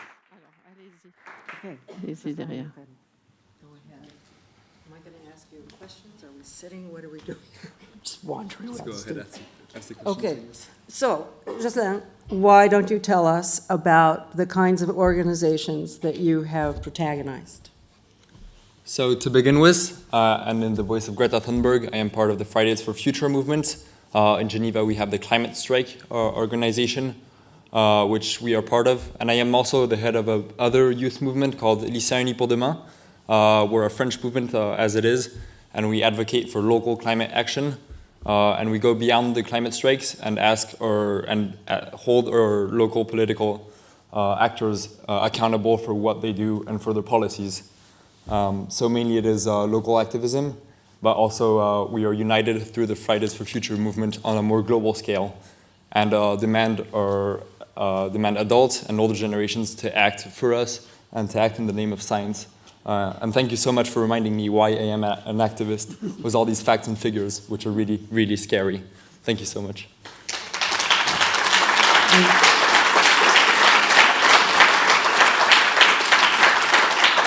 I'm going to ask another question, which is if you were going to think about what, at different levels, what people could do, what would be your answer from the household to the neighborhood to the city to the canton and on up? So let's begin with what you guys can do. First of all, vote. It's so important that you vote. We can't vote. I can't vote. I'm 17 years old. But my future is at stake, and the future of your children is at stake. So please vote, and vote green. Vote for people that are going to make a change and make this change happen now, because this is when we need it. Moreover, you have to be coherent with your idea and with the science. You have to bring change really starts at home, so you have to start eating locally, reducing what you buy. For example, tomorrow is going to be Black Friday. Please don't participate in this mass consumption movement.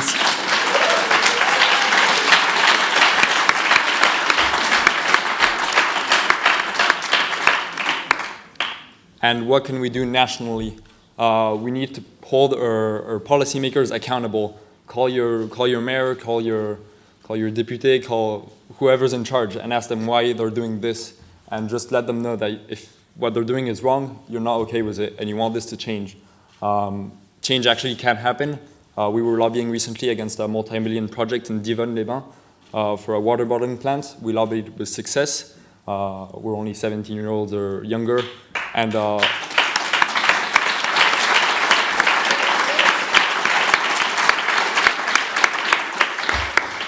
so this is proof that change can happen. Look at Greta Thunberg. She started as a Mrs. Nobody, and now she's creating change all over the world. So please just pick up your phone, call your policymaker, and ask them, why are you doing this? My child's future is at stake. Act locally and nationally, and hold your politicians accountable, and vote.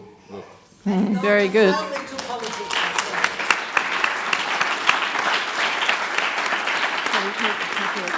So, is there a few questions from the floor to Jocelyn or Susanna to complement what they've said? Yes, if you could bring the microphone down, thanks.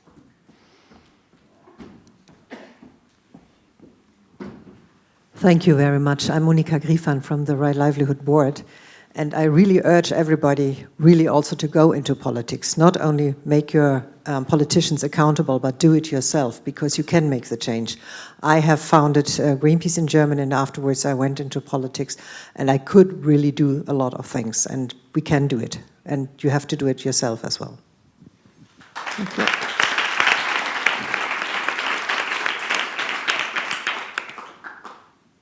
Well, thank you so much. I am actually going into politics, and actually, I believe politics don't only stop in politics. We're all politicians. We live in a democracy, and democracy needs Democrats. Politics goes beyond just having politicians that make decisions for you, but you also have to engage in your politics. For example, we have citizen lobbying, which is being forgotten. On one side, we have corporate lobbying, which is stronger than ever. And on the other side, we have citizen lobbying, which is falling at a great rate. And we need everyone to just take action, and to really, politics goes beyond just being a politician. Even if you're not, if you're a scientist, you can be a politician. You can speak for science, speak up, and make your voice heard in any way. Thank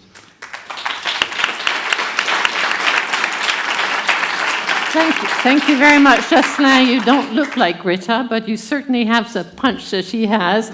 So I wish you all the best of luck in your future.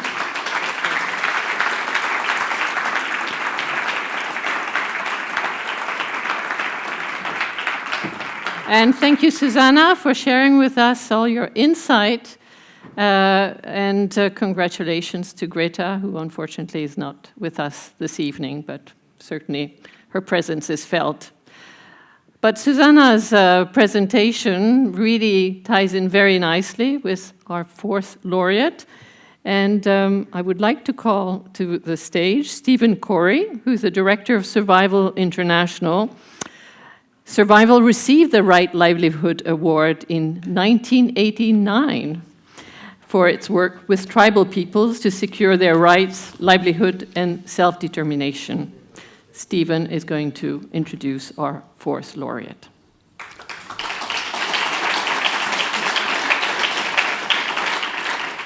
Thank you. Life is a work to achieve balance. It's often a struggle to achieve balance, a perpetual struggle to achieve balance. And I'll come back to that in a moment. But first, let me tell you that there is nobody who has been more privileged to stand on a Right Livelihood stage than myself. And I would like to thank the Right Livelihood, all the team in Geneva and Stockholm, all the partners, all the other laureates over so many years for such inspiration. And particularly Davi Kopenawa and Hutukara, which is the Yanomami organization from the north of Brazilian Amazonia. As you've heard, 30 years ago exactly, Davi and I shared another Right Livelihood platform in London and in Stockholm when Survival International won the Right Livelihood Award. Already at that stage, the campaign for Yanomami land rights was 20 years old. So this is work which has gone on for 50 years, in a way for 500 years. 20 years ago, or 50 years ago, the Brazilian government planned to drive a road through Yanomami territory in the north of Brazil. It would have completely destroyed the Yanomami people. Of that, there is no question. This would have been a total genocide. So 30 years ago, when survival was awarded the prize, we thought, how can we maximize the benefit of this platform to draw attention to the most acute thing we saw then, which was occurring to tribal peoples. And I remember the meeting, I said, let's invite Davi to receive the award on our behalf. Davi had never traveled outside Brazil before. And I think we were as surprised as probably he was to accept this invitation and to come first to London and then to Stockholm. And it worked to the extent that the international attention put additional pressure on the Brazilian government, pressure which had been going on inside Brazil through Davi and his friends in the initial organization trying to create the park.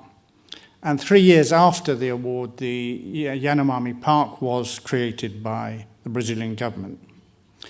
It remains the largest area under the largest rainforest, tropical rainforest area under indigenous control anywhere in the world. And within it, there are still many Yanomami who have not been contacted by outside society. Now, since the last 30 years, Davi has become a spokesman for his peoples, for Amazonia, for the tropical forest, for tribal peoples in general, and for basically the ecosystem. He is a reluctant traveler, and he's already been in a few countries, and it's late.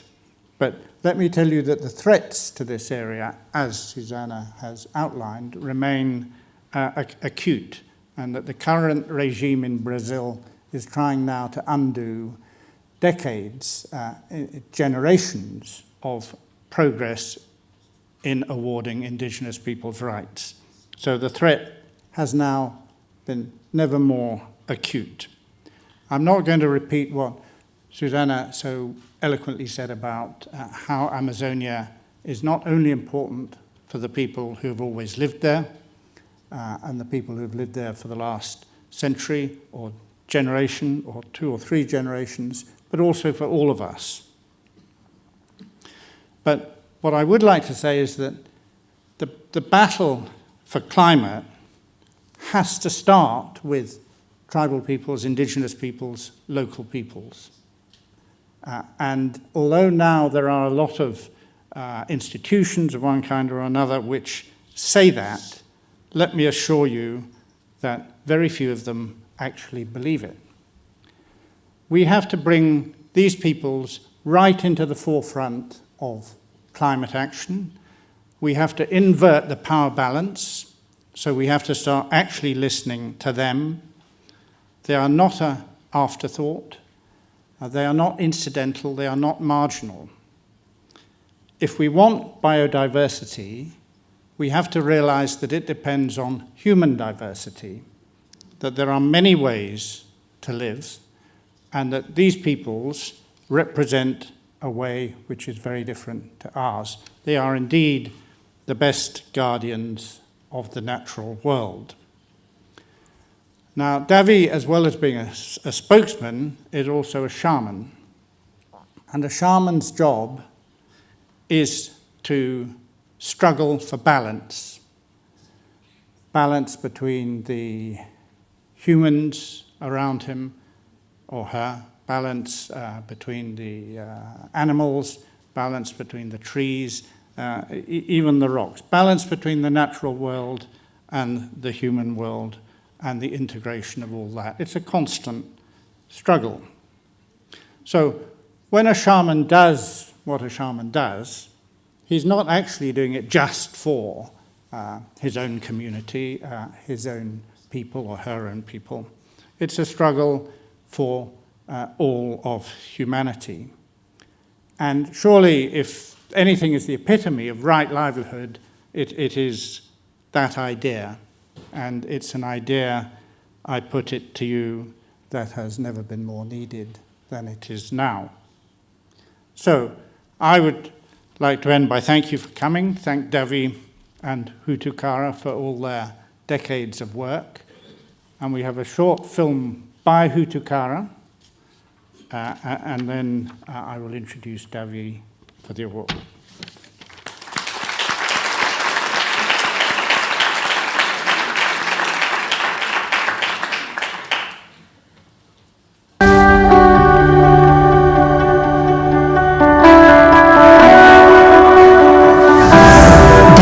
Kopenawa of the Yanomami people is one of the most respected indigenous leaders in Brazil. He has dedicated his life to protecting Yanomami rights, their culture and their lands in the Amazon. Their territory is among the planet's most important reservoirs of biodiversity. Still, it is under constant threat of exploitation for financial gain. Kopenawa was instrumental in uniting indigenous communities in the Amazon. In the 90s, their alliance secured official recognition of the Yanomami land rights to 96,000 square kilometers of land in the rainforest. Together with 11 leaders from Yanomami communities, Kopenawa co-founded the Hutukara Yanomami Association in 2004. Under his leadership, the organization has advanced indigenous rights. Hutukara is actively sharing Yanomami knowledge on how to inhabit their lands sustainably, preserving the rainforest for the benefit of the whole planet and its people.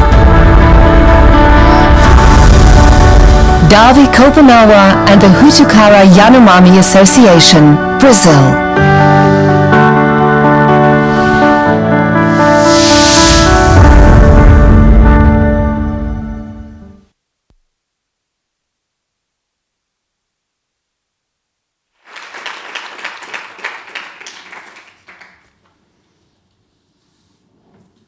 So, in the words of the Right Livelihood jury, Davi and Hutukara have been chosen as a recipient of the 2019 Right Livelihood Award for their courageous determination to protect the forests and biodiversity of the Amazon and the lands and culture of its indigenous peoples.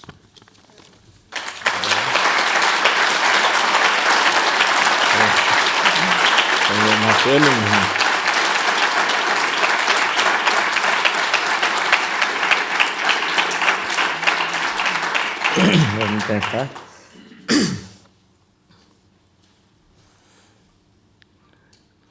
Toteiro a cara. Boa noite a todos. Primeiramente, meu nome é Davi Kopenawa Yanomami. Eu sou representante por Yanomami e Ikuana. Eu sou porta-voz do meu povo. E sou pajé. O pajé que defende a alma da terra, a alma da floresta.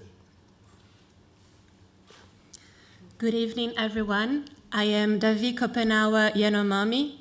I am a spokesperson for my people, the Yanomami Yekuana, and I protect the forest, and I am also a shaman, a guardian of the forest. Tom, eu estou muito emocionado, muito contente e feliz, porque o prêmio veio a fazer reconhecimento para nós, povo da terra. I am very touched. I am deeply touched and very happy because this award brings recognition to our fight, the people of the earth.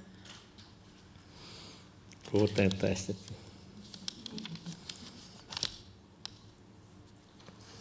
Eu vou tentar ler as suas línguas. I am now going to try and read in your language. In Portuguese, he means. Agradecimento, Fundação Livre. I would like to start by thanking the Foundation Right Livelihood. Peraí.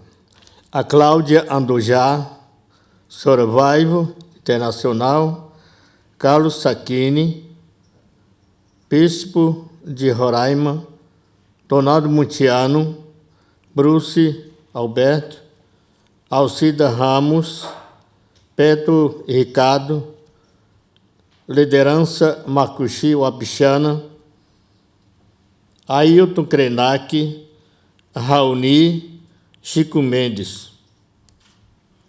I would also like to thank my friend Claudia Andujar, the organization Survival International, Mr. Carlos Aquini, the Bishop of Roraima, Don Aldo Mondiano, Bruce Albert, Alcida Ramos, Beto Ricardo, also the leaderships of the Macuxi and Wapichana peoples, Ailton Krenak, Raoni, and Chico Mendes.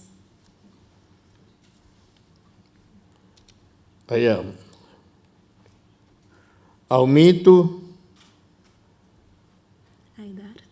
Aidar, Cole, Chamei, Greta Thunberg. Essa aqui eu estou agradecendo, que esses são os guerreiros. São os guerreiros que construiu o caminho para a defesa para nós todos. I would also like to congratulate the 3 other laureates of this night, because they are true warriors. They are warriors who paved the way, who created a way to defend our world.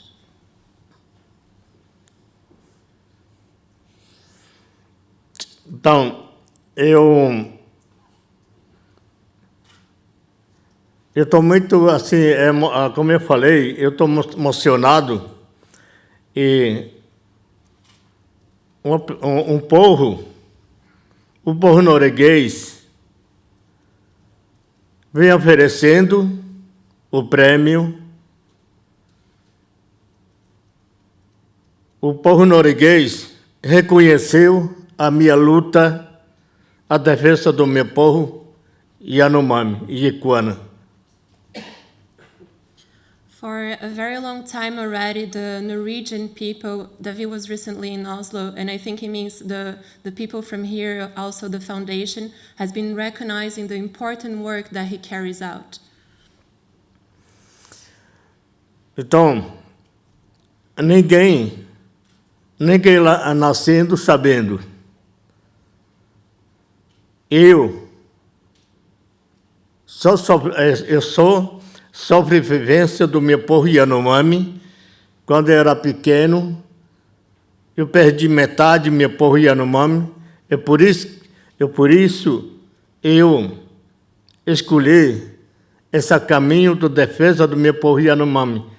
Para mim, defender o direito do povo, a direito da nossa língua, direito da terra, direito da nossa cultura do Brasil.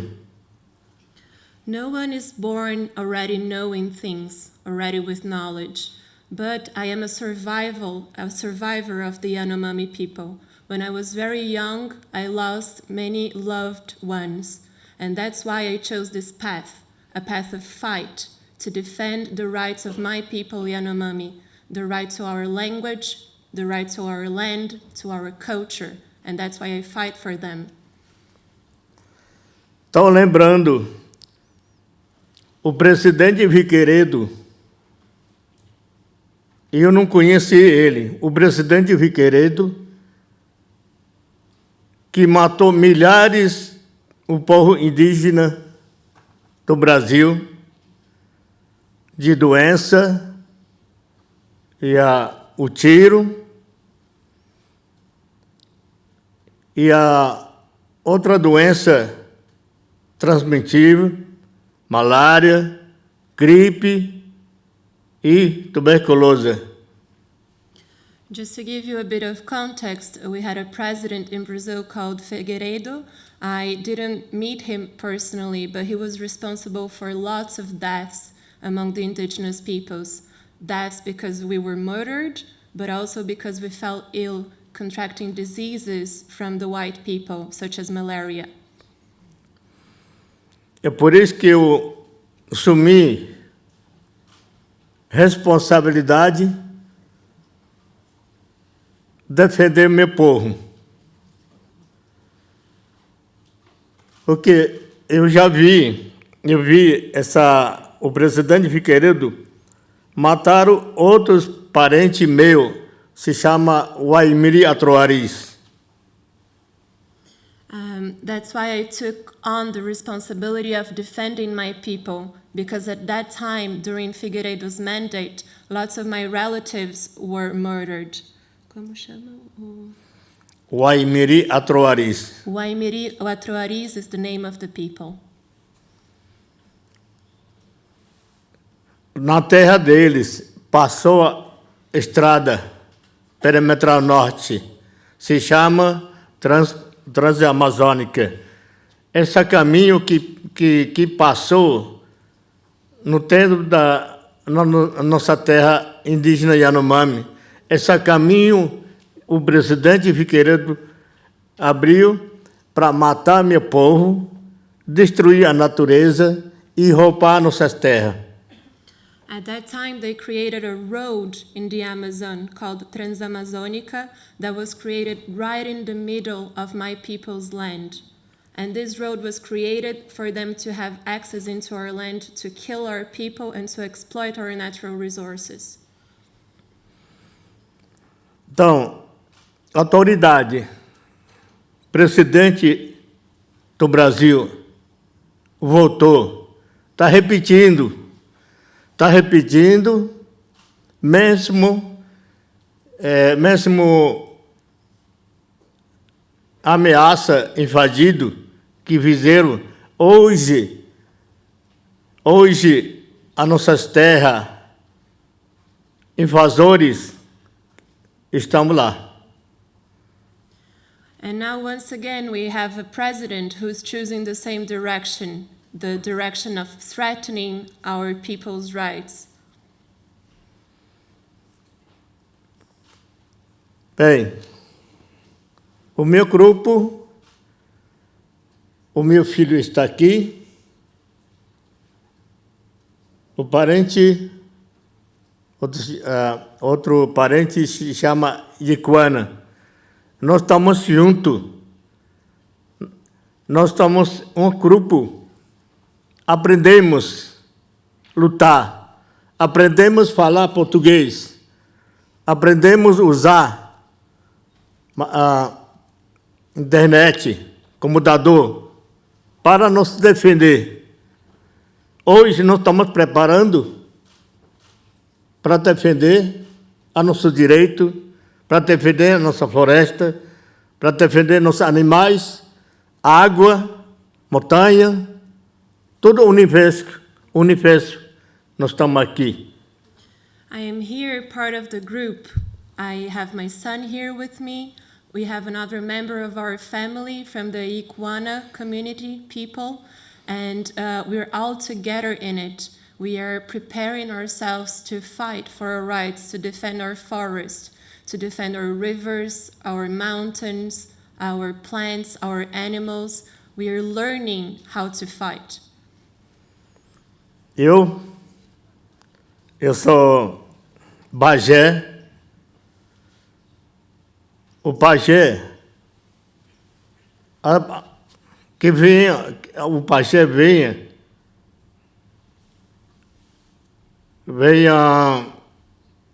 costuma próprio.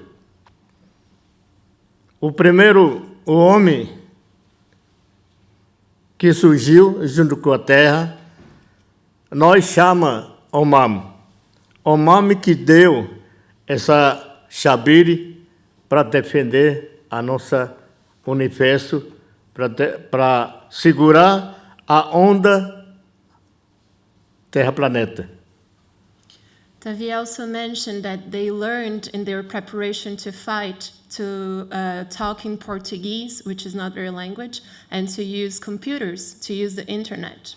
And then he says, I am a shaman, and that means that I follow the knowledge of the first being in this planet that we call Omama. Omama is our creator, and Omama gave us the Shapiri, who are the shamanic spirits that help to guide us and to help create the balance of this huge wave that is planet Earth.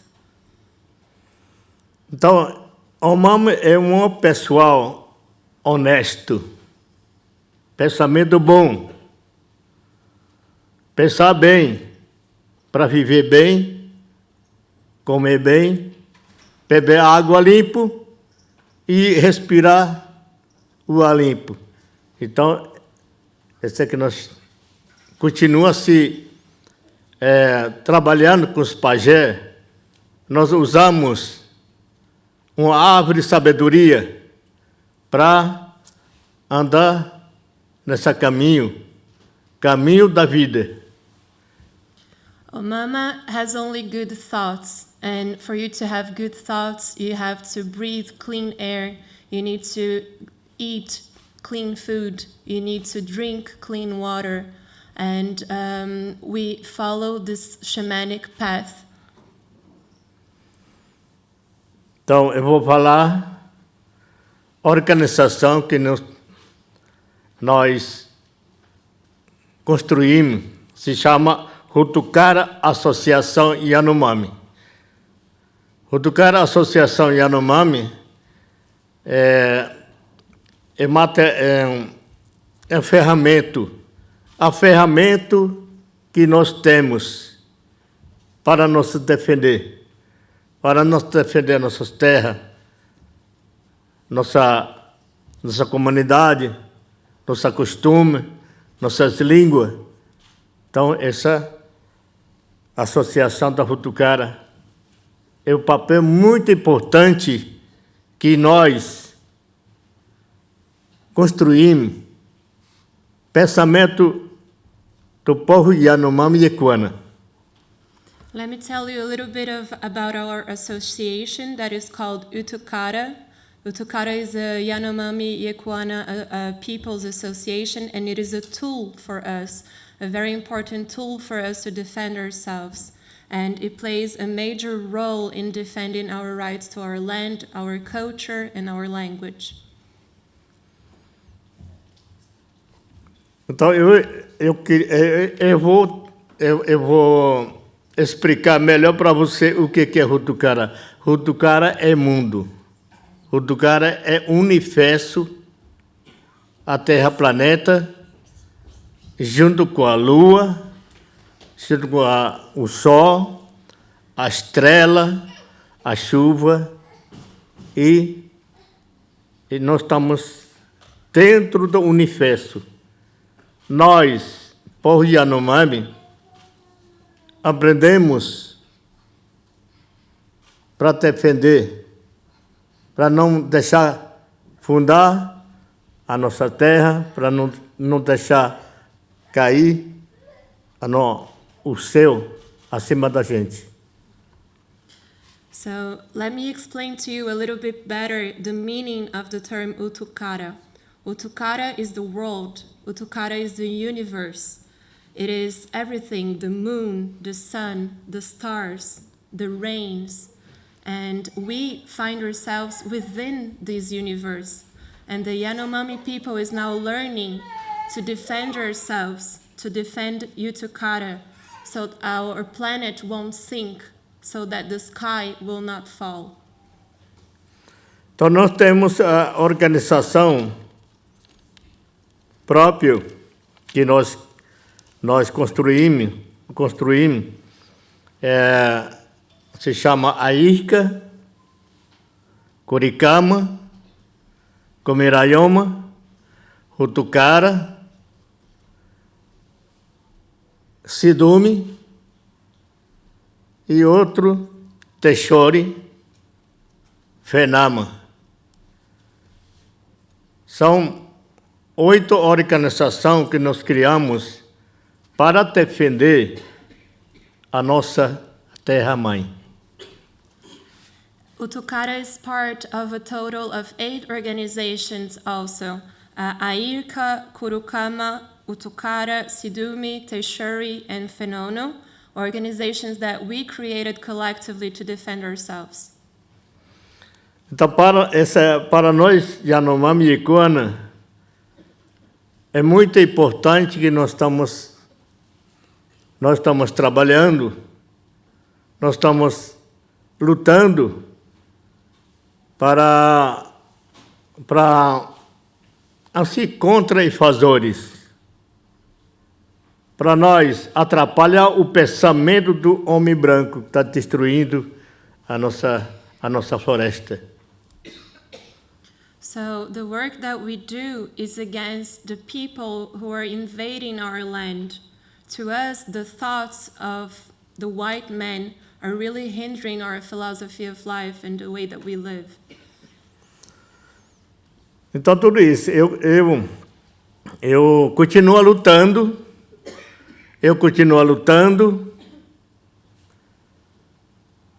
porque as nossas crianças estão nascendo, estão crescendo, então tem que continuar. Eu não posso abandonar, eu não posso largar a minha bola, a minha bandeira.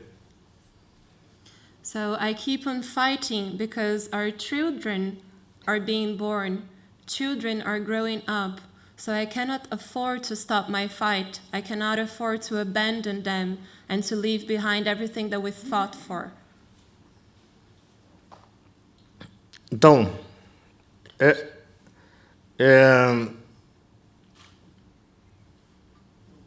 vocês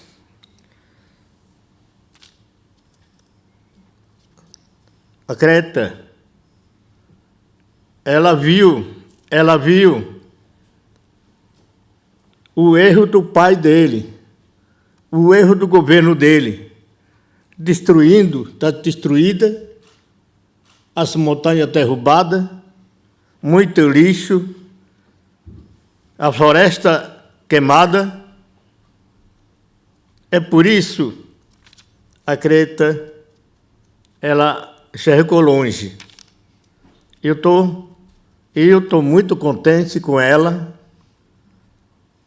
Espero que ela vai juntar muitas juventudes para fazer um grupo grande, para fazer uma barreira com essa autoridade, pensar e parar, destruir. I would like to use Greta as a good example. She really realized the mistakes that her parents made, that the generations before her made, that the government made, and she decided to do something about it, to do something against the mountains that were brought down, the forests that were being burned, all the trash that we see in our planet. So she really was able to see the future, to see far away, and I'm really happy about her. I really hope that she can gather a lot of the youth in our world to create a big movement and a big barrier against politicians that are not well-intentioned. Então, eu preciso união. Eu preciso união, vocês, não indígenas, os negros e outros povos indígenas. Tem muita gente contra nós, mas tem muita gente para defender a nosso direito. Eu preciso, como eu falei, nós precisamos união, fazer aliança, vocês ajudar nosso povo indígena, nós estamos lutando. Isso que eu queria falar com vocês. What we need is to unite. We need to unite indigenous people, non-indigenous, white people, black people, all of us together to defend our rights, to create a huge alliance of people who are on our side, There's a lot of people against us, but there's a lot of people in favor of us too.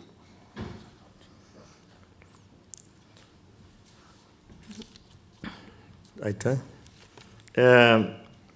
Eu vou finalizando. Todos juntos vamos defender a nossa terra-mãe. Para tentar salvar o pulmão da floresta e a alma da terra, vocês, não indígenas, ficam falando Amazônia. Muita gente está querendo meter mão da nossa riqueza. A terra é tudo rico, não é só terra do índio. Todos a terra, planeta, são ricos. Eu queria falar isso. Há muita gente está querendo negociar, tirar ouro, botar mineração. E depois o que vai acontecer? Depois vai outra briga de água.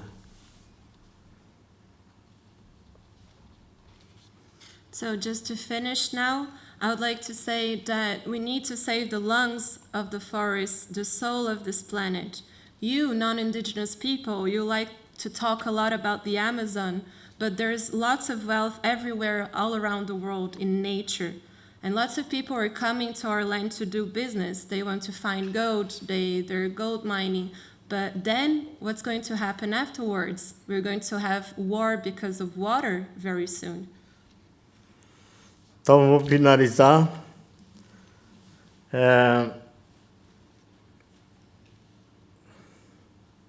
Eu queria dizer para você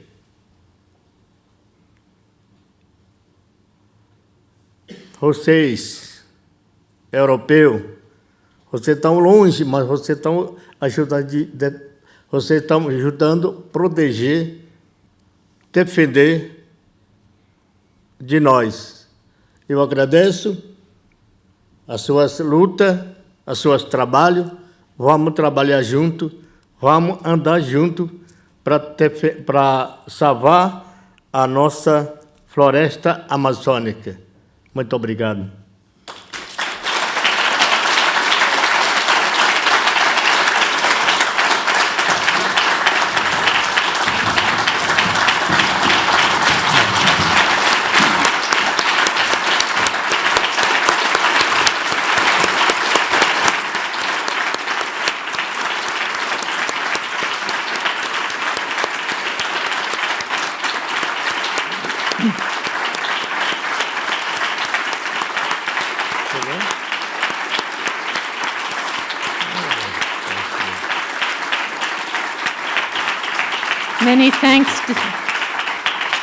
Many thanks, Devi.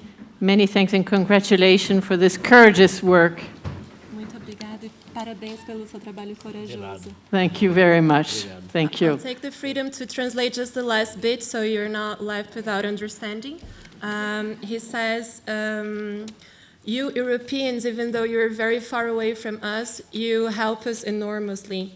So I would like to thank you for your fight. Thank you for your work, and we need to walk together in this to defend our forests, to defend the Amazon.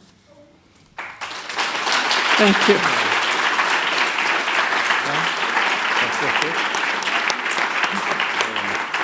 And thank you, Julia, for your very nice interpretation.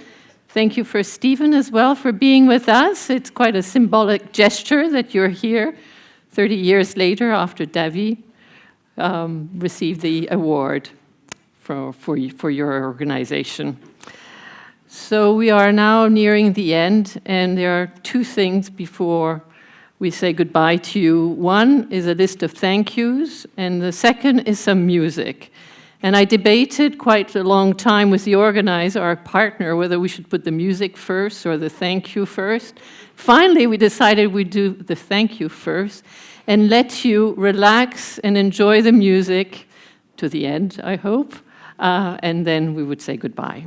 So, while our musicians could come and take their seats, I would like to thank the Office of the High Commissioner for Human Rights, the Swiss Agency for Development and Cooperation, the Republic and State of Geneva, Survival International, the American Association of Jurists, International Bridges to Justice, Lycéens Unis pour Demain, and colleagues at the Right Livelihood Foundation and the Graduate Institute. And last but not least, I would like to thank our musician and just introduce them by name. Alexandra Moreau, oboe, just Shio Iwamasa, clarinet. Louis Torgnon, French horn. Marco Alejandro Medina Andrade, bassoon. Marion Rougon-Bétis, flûte. And their professor, Antoine Marguier, I am not sure he's here tonight. Thank you very much for your piece. Have I been told what you were going to play? Very nice, thank you.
Well, congratulations to the laureate. Thank you to all. Have a lovely evening, and next time, same place, perhaps, with us again. Thank you.